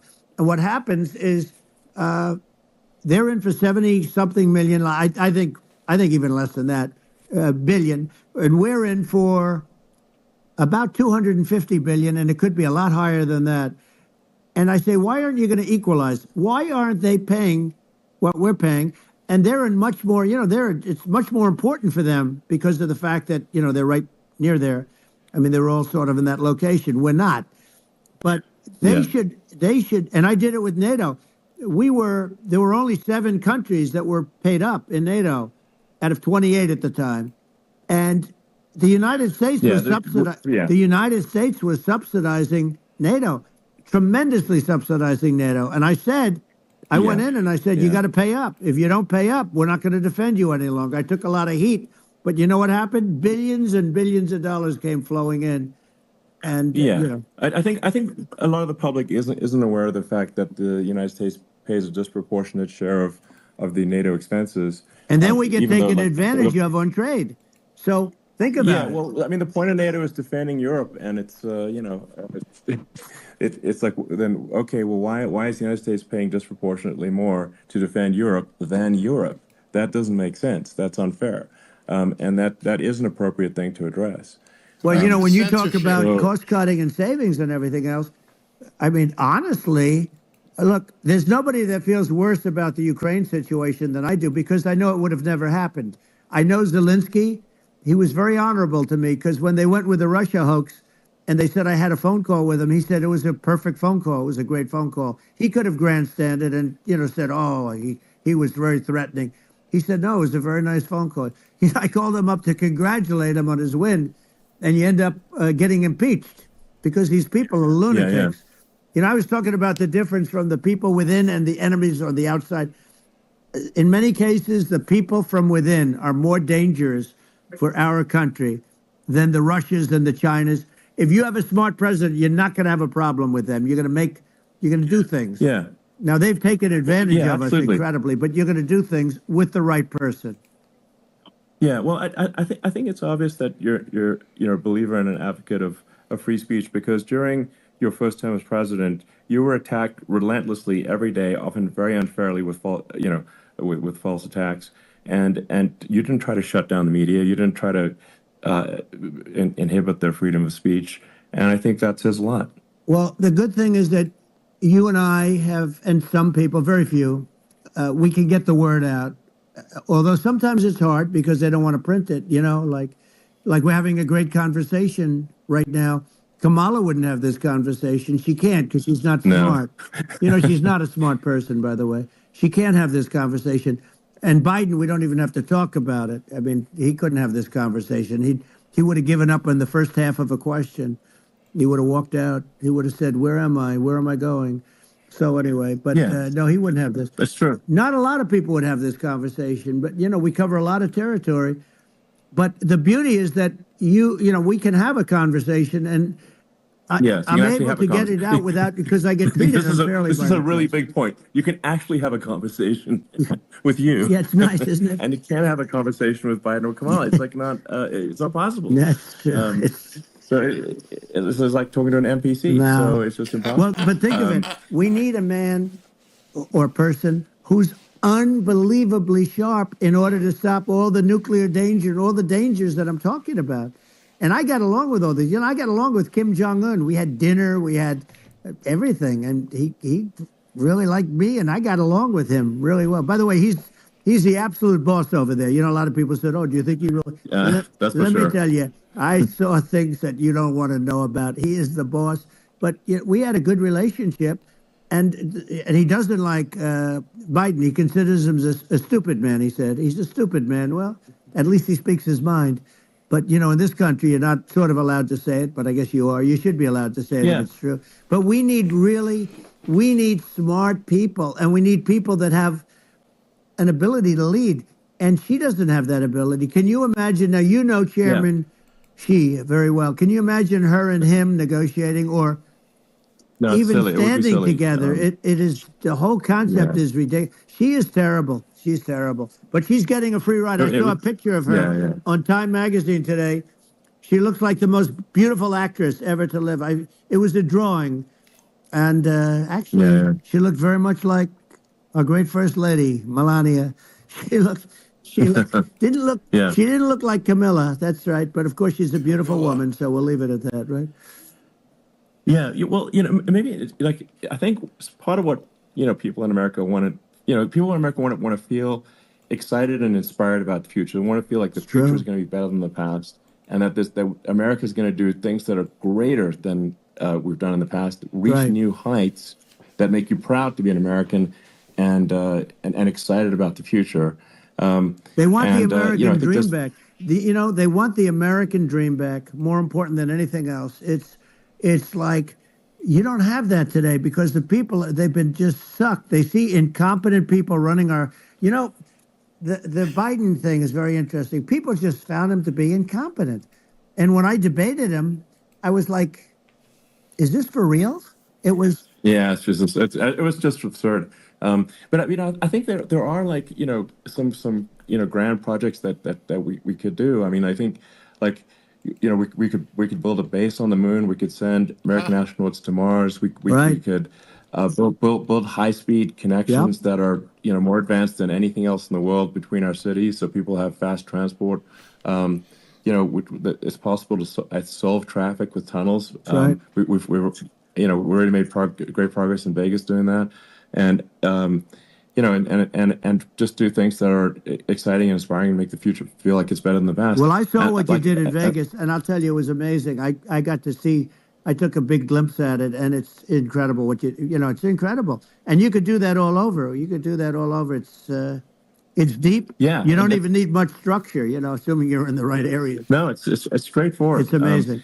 So and like I think we could do some things that like China's got incredible high speed rail between its cities, but I think it's actually possible with tunnels if with deregulation with an ability to actually where it's like legal to actually do the tunnels. Then you can have high speed tunnels that are actually better than anything else in the world for high speed transport between cities, and that would be something that Americans can say, "Wow, okay, we've got something that's cooler than anyone else in the Yeah, world." That's the kind of thing that makes you proud to be an and American. much safer than surface trains, where there is a danger there. With people, with crazy Yeah, people, it's much safer, much better. And it's sad because I've seen some of the greatest trains. I find it fascinating, and I've seen the systems and how they work, and the bullet trains they call them, I guess, and they yeah, they go unbelievably fast, unbelievably comfortable, with no problems. And we don't have anything like that in this country, not even close. And yeah, it doesn't make sense that we don't. Doesn't make sense. yeah. And I think also like there's I'm kind of hopping on the excess regulation, but I think something that like I think people can generally understand is that what happens with laws and regulations is that there's more and more of them every year, and unless there's a process to clean them up, eventually everything becomes You're right. illegal, and that actually it slows down the development of new technologies. I mean, if you take the sort of like I think there's room for some reform at the FDA for Yeah. improving the speed with which we approve drugs that could help save lives and improve people's Yeah. lives. And I worked very hard on that. you know, We got that down yeah, to the lowest number ever, and we got therapeutics approved in the FDA that people can't even believe the speed. But I took them on. I don't think they like me too much, but I got things approved in the FDA at numbers that they wouldn't believe. And it's a very bureaucratic group. Actually, it's a fine group of people in many cases. I got to know a lot of them, but I was pushing them really hard for Thank you, Kelly. Regeneron, for so many different things that were really pretty amazing. But the FDA takes too long. It's 12 years to get a product approved. I got it down to 4, and I yeah, got some things done very quickly. But it's really something that is going to have to be worked on because it takes too long.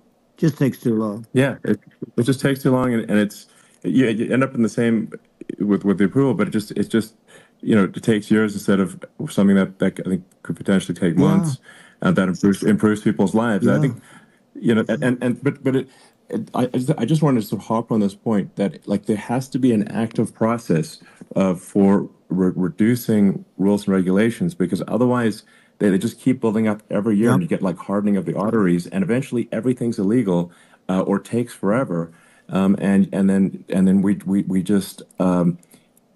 just ossify as a society. We can't make any yeah. progress, and it's a really big Well, deal. Elon, just So getting back to the FDA for 1 second, I got something done called Right to Try. This is where you can go in and if you're terminally ill, you can use a space age, medicine or whatever it may be. We have the best doctors, the best labs in the world. We really do. And but people would go to other countries because you couldn't use the product, even if they thought it worked, because it's going through the FDA. I got it approved yeah, where you can yeah, you basically you look. Nobody wanted the doctors didn't want it because of the liability. The country didn't want it. Our country because they didn't want to get sued. These are people terminally ill. The insurance companies didn't want it, and the pharmaceutical companies. Nobody wanted it. I got everybody into a room, and we came up with an agreement that you won't get sued. And also, they didn't want it on their record. If somebody's terminally ill and they die after taking a drug, they didn't want that on their record. So we set a separate list. If somebody was, so it wouldn't count as a negative. yeah, Okay. And as you know, we got it yeah, done. We have saved Right to Try. They've been trying to get this done for 58 yeah. years. And it sounds simple, but it wasn't because, the insurance companies, nobody wanted it, but we got it done. Sure. You sign a document that you're not going to sue the insurance companies, the country, you're not going to sue anybody. And we got it done. And we're saving tens of thousands of lives. Right to Try. Hopefully you never need it. But if you Yeah. do, you don't have to travel to Asia. People, Right. if they had money, they go to Asia, Yeah. they go Sure. to Europe. If they don't have money, they go home and die. That's what happened. They'd go home and Yeah. die. Well, I mean, and actually, to give Europe some props here, it's like if a drug is approved in Europe, which has a crazy amount of regulations, it should obviously be approved in the U.S. Yeah. I mean, they got more regulations than we do. So why would a drug be approved in Europe and not in the U.S.? That's crazy. Well, we did it. We did something that really, they've been trying to do it for 50 years and they just couldn't get it done, and I got it done. And it's really something. But you're right. Some people go to Europe because a drug isn't approved here, but it's approved in Europe. And it's a drug that, generally speaking, would Yeah. work. It's pretty crazy. Absolutely. You're right. And I think so long as people are properly informed of the pros and cons, and like these are the risks, these are this is the risk, and like you make your own decision. That makes sense. Well, I think just, So in sort of closing up, and by the way, I'm looking at the numbers. You got a lot of people listening. I hope you don't get yeah, nervous because you got a lot of people listening to you right now, like 60 million or something. What is that number? It's crazy. It's amazing how you can see that right away. What is the number? Wow.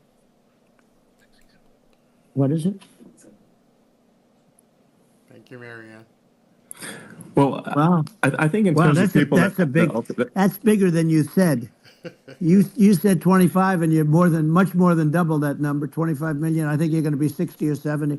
And I guess over a period of time, hey, I congratulate you. Do I get paid for this or not? Thank you, Dada. Well, I think actually in terms of the number of people that will hear this conversation over the next few days to Right. weeks, it's going to be hundreds That's of what they millions. say. Yeah, that's good. Well, look, it's an Yeah. honor. I just ask this: are you better off now or Well, you're better off when I was president. Nobody's better off now. People, we put out polls on that, and nobody's better off now. Inflation has killed it.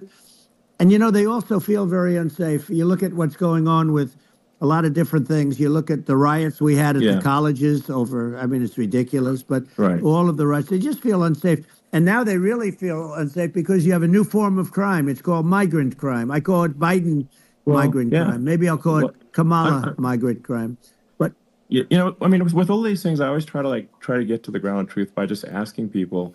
And my mom lives in New York, and I was like, Mom, have any of your friends, been attacked or assaulted? And she said, yeah, 3 of her friends in 3 separate incidents were assaulted just in recent months, just walking around the streets of New York.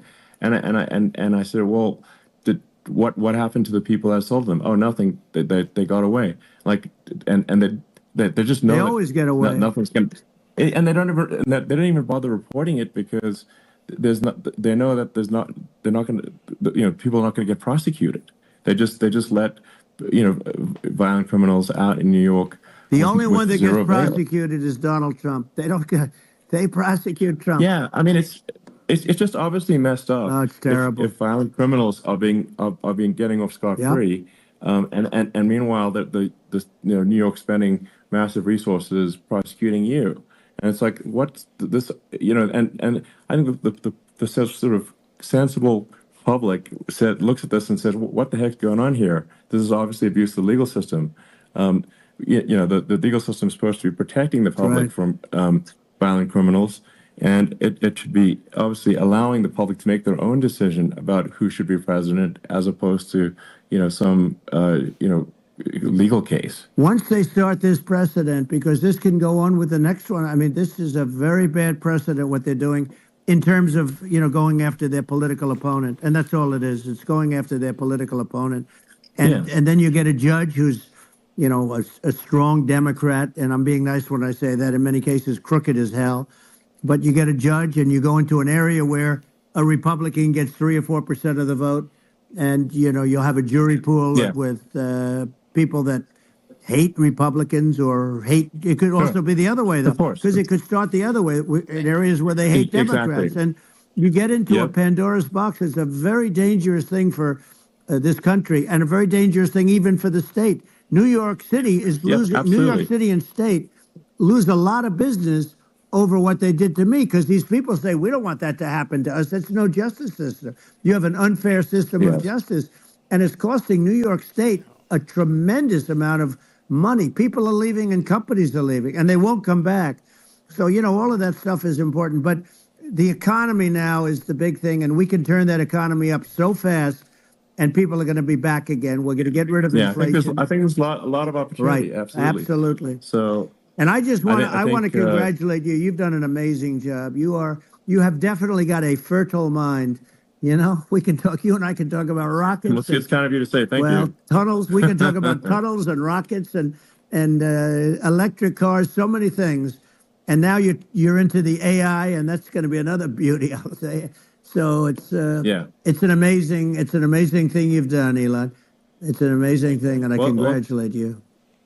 Thank you. And I just say here, here's to an exciting, inspiring future that people can look forward to and be optimistic and excited about what happens next. And that's the kind of future that I think you will bring as president, and that's why I endorse you. Well, I appreciate that. That endorsement meant a lot to me. Not all endorsements mean that much, to be honest. Your endorsement meant a lot. And, we have a phrase, make America great again. It's pretty simple, but it really says that we want to make America great again. And we can do it. We can do it now. But if we were going to suffer another 4 years like we've suffered for the last 4 years, I'm not sure the country can ever come back. That's how bad it is. It's so bad. We have to do a lot of things. I think that's a very real risk. Yeah, it's a big risk. It's a very real risk. Yep. And it's, I'd just like to note to people listening, like, I've not been very political before. And if you look at my record, I've actually been, I'm not like, sometimes they try to paint me as like a far right guy, which is absurd, because I'm like making electric vehicles and, solar and batteries, helping with the environment. And I actually, I supported Obama. I stood in line for 6 hours to shake Obama's hand when he was running for president. so it's not like I'm like some sort of dyed-in-the-wool long-term Republican. I call myself, uh, historically a moderate Democrat, but now I feel like we're really at a critical juncture for the country, and uh, I think a lot of people thought, the Biden administration would be a moderate administration, but it's not, and obviously, we were just going to see an even further left uh, administration with Kamala. That's my honest opinion. I mean, her dad is literally. I mean, she was brought up as an actual. Her dad is a Marxist economist. You can Google it. I mean, it's not a. We're not making this up. That's how she was brought up. Truth. So, Truth. and we want to have a future that is prosperous, and I think we're just at this critical juncture, and I think this is a case of the America is kind of at a fork in the road, and True. and I think it will take if the path to, like, you are the path to prosperity, and I think Kamala is the opposite. Then that's my honest opinion. I'm gonna get attacked like crazy, and I've also experienced quite a bit of lawfare myself, and but I'm just trying to tell people my honest opinion, and I haven't been really active in politics before, and I'm just trying to point out that my track record historically has been moderate, if not moderate, slightly left, so this is to people out there who are in the moderate camp to say, I think you should support Donald Trump for president. I think it's actually a very important junction in the road, and we're in deep trouble if it goes the other way. Well, I want to thank you. And, I actually always did think of you as somewhat left. I must say that. So it's Yeah. even more of an Well, honor to have your endorsement. I know how strong you feel about it. But, when you think of her, San Francisco, 15 years ago, I had a great friend, Bob Tish. He said it's the greatest city in America. And now it's almost not livable there. And California likewise. And she was involved in the destruction of San Francisco and the destruction of California. And she will be involved in the destruction of our country if people are so unwise as to elect her. And I hope that doesn't happen. And I hope the elections are going to be run honestly. And we're going to turn this country around. We're going to do things and we can do it fairly quickly. And we have to get rid of the criminals that have been, given to us by other countries as they laugh. They laugh at us. They think we're stupid to accept these people. These are radical, stone-cold killers in many cases, and terrorists. And they're in our country by the hundreds of thousands. Yeah. And we have to take them out. Yeah, I mean, if I could summarize it, perhaps, I think these are issues that I think most people in America would agree with, which is that we want safe and clean cities, we want secure borders, we want sensible government spending, we want to restore both the perception and reality of respect in the judicial system, just, stop the lawfare, and I think that's like, and how are those even right-wing positions? I think those are just that's just common sense, and that's. I mean, would you agree with that? 100%. I don't understand, they call it progressive. They don't like the word liberal anymore, but call it liberal or progressive. I don't understand how somebody could say that it's okay for them to empty prisons into our country. And again, I told you their crime rates all over the world are going way down, which makes sense. In fact, the next time what we'll do is, if something happens with this election, which would be a horror show, we'll meet the next time in Venezuela, because it'll be a far safer place to meet than our country. Okay, so you and I will go, and we'll have a meeting and dinner in Venezuela, because that's what's happening. Their crime rate's coming down and our crime rate's going through the roof.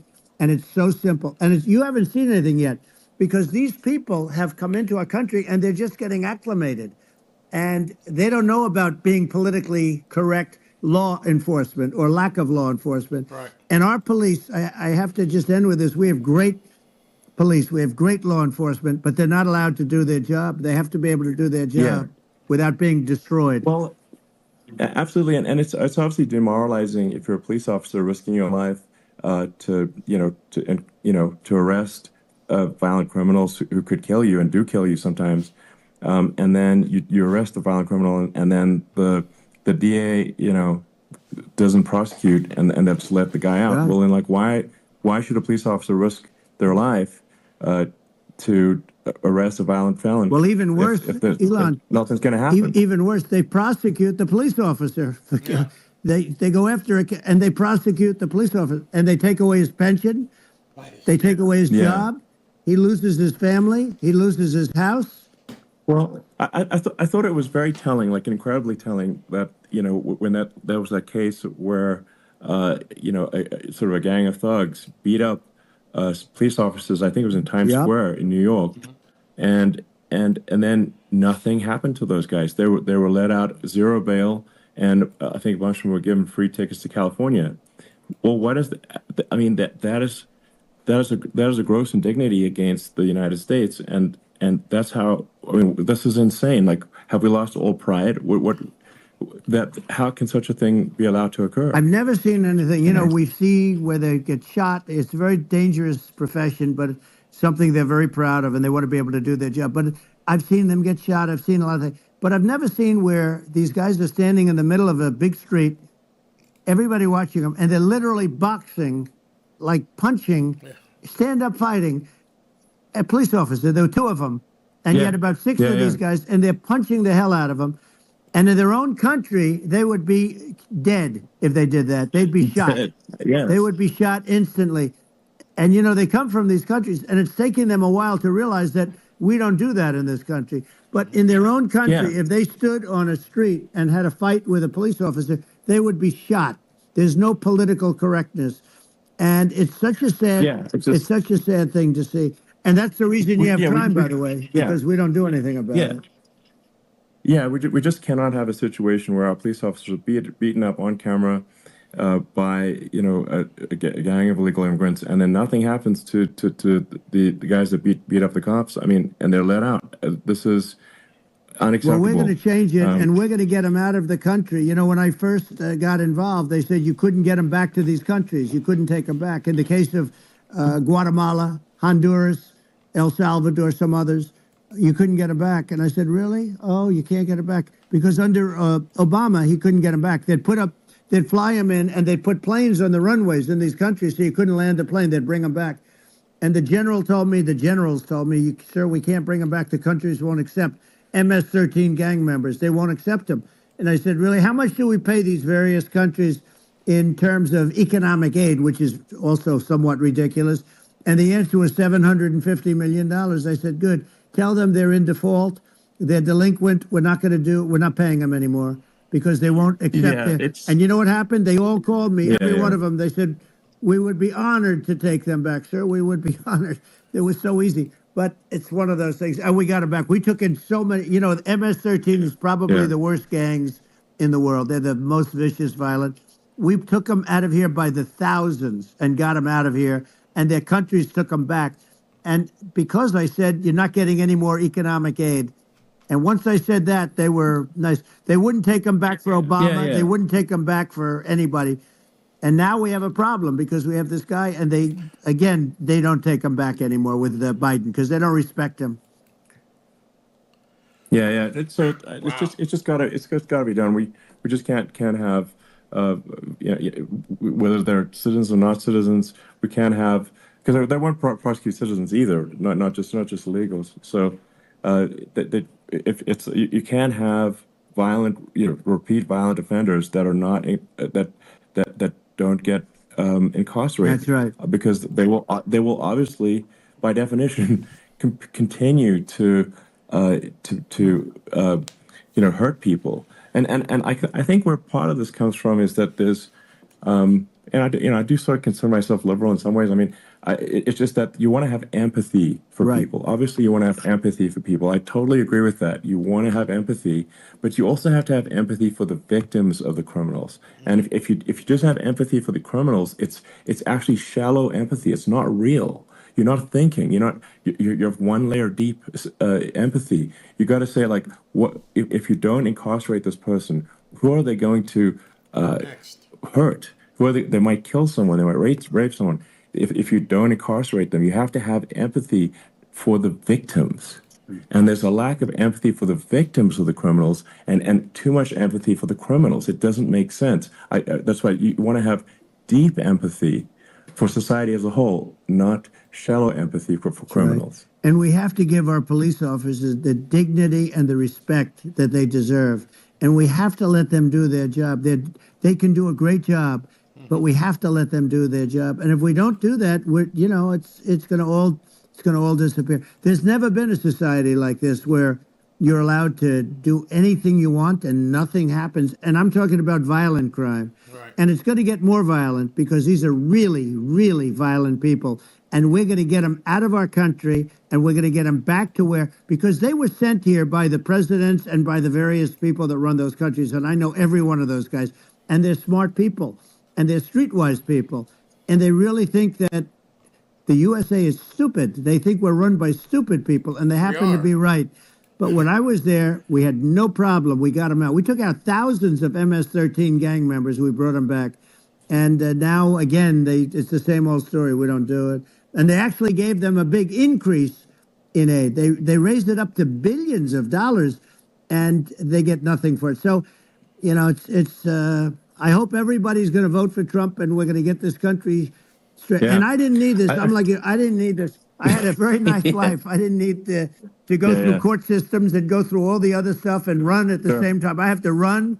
I have to go through fake trials with, in some cases, corrupt judges, totally corrupt judges.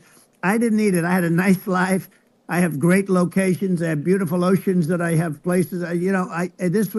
But I felt it was important. And if I had to do it over again, you probably think I'm crazy for doing it, actually. But if I had to do it over again, I would have done it over again, because this is so much more important than me or my life. We're going to save this country. This country is going down.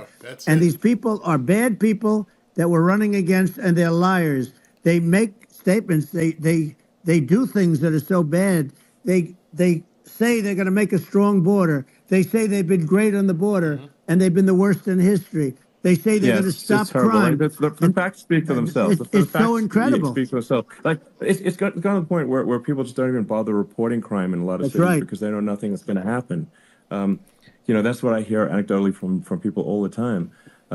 So it's just my values. I'm just saying to people out there, like the things I think are important for the future is, like, we've got to have safe cities, we've got to have secure borders, we've got to have sensible spending, and we've got to have deregulation, and so we can have a prosperous future. And then we want to have some exciting, sort of moonshot projects that people can get fired up about, and that's the future I'm looking for. And I'm pro-environment, but I'm not against. I'm not like I don't think we should vilify the oil and gas industry, because they're keeping civilization going right now, and but I do think we want to move a reasonable speed towards a sustainable energy economy. Those are my values, and I think and so I mean that's why I'm supporting you for president. Well, I appreciate it. We're going to give incentive to companies to come into our country, not to leave our country. We're going to be giving tremendous incentives. We want companies to build here, not to build in other locations, and we want to create jobs. And again, it's about the American dream. You don't hear about the American dream anymore, Elon. You don't hear. You're the American dream in the truest sense, but you don't hear about the American dream anymore, and you're going to hear about it. People, they need that incentive to go out and do it, and they're going to love their lives. I mean, they're going to look forward to getting up in the morning and going to a job that they love, not a job that they can't stand, or not any job at all where they have no money, where they literally have no money, and then they end up with violence and lots of other problems. No, we're going to do some great things. And I learned a lot in the first. We had a great economy and all of that. We rebuilt the military. We did so much, but I also learned the best people. I learned the good people, the smart people, the dumb people, the people that can do things. The people, you learn. When I first came in, I tell people I was in Washington, D.C. only 17 times, according to the fake news media. I was in 17 times. I never stayed over. And you don't know people. You rely on other people to give you names, and then you realize the people you relied on weren't so good. Now, we had great people, but we also had some where I wouldn't have, used them had I known. Now I know everybody. And I think we're going to really turn things around fast. We have no choice. Otherwise, we're not going to have a country. And I really appreciate this. Has been, to me, it's been a lot of fun being with you. You're an amazing guy. You've done an incredible job and a great inspiration to people. A great inspiration, and I hope you keep going and just continue to do well. And we're going to have a big election coming up, and I think November 5th will be the most important day in the history of our country. I think that election will be the most important election, and I think it'll end up being maybe the most important day in the history of our country, because if Yeah. we don't win, I just feel so sorry for everybody. No, I think we're at a fork in the road of destiny of civilization, and I think we need to take the right path, and I think you're the right path. So I think that's what it comes down to. Thank you very much, Elon. It's a great honor, and we'll do it again sometime. And it's been really fun, and I hope you got a lot of viewers. I hear you got a lot, but I hope you got a lot. I know you got a lot of them. So I appreciate it. I'll see you soon. All right, sounds good. Thank you. Thank you, Elon. Thank you very much. Bye.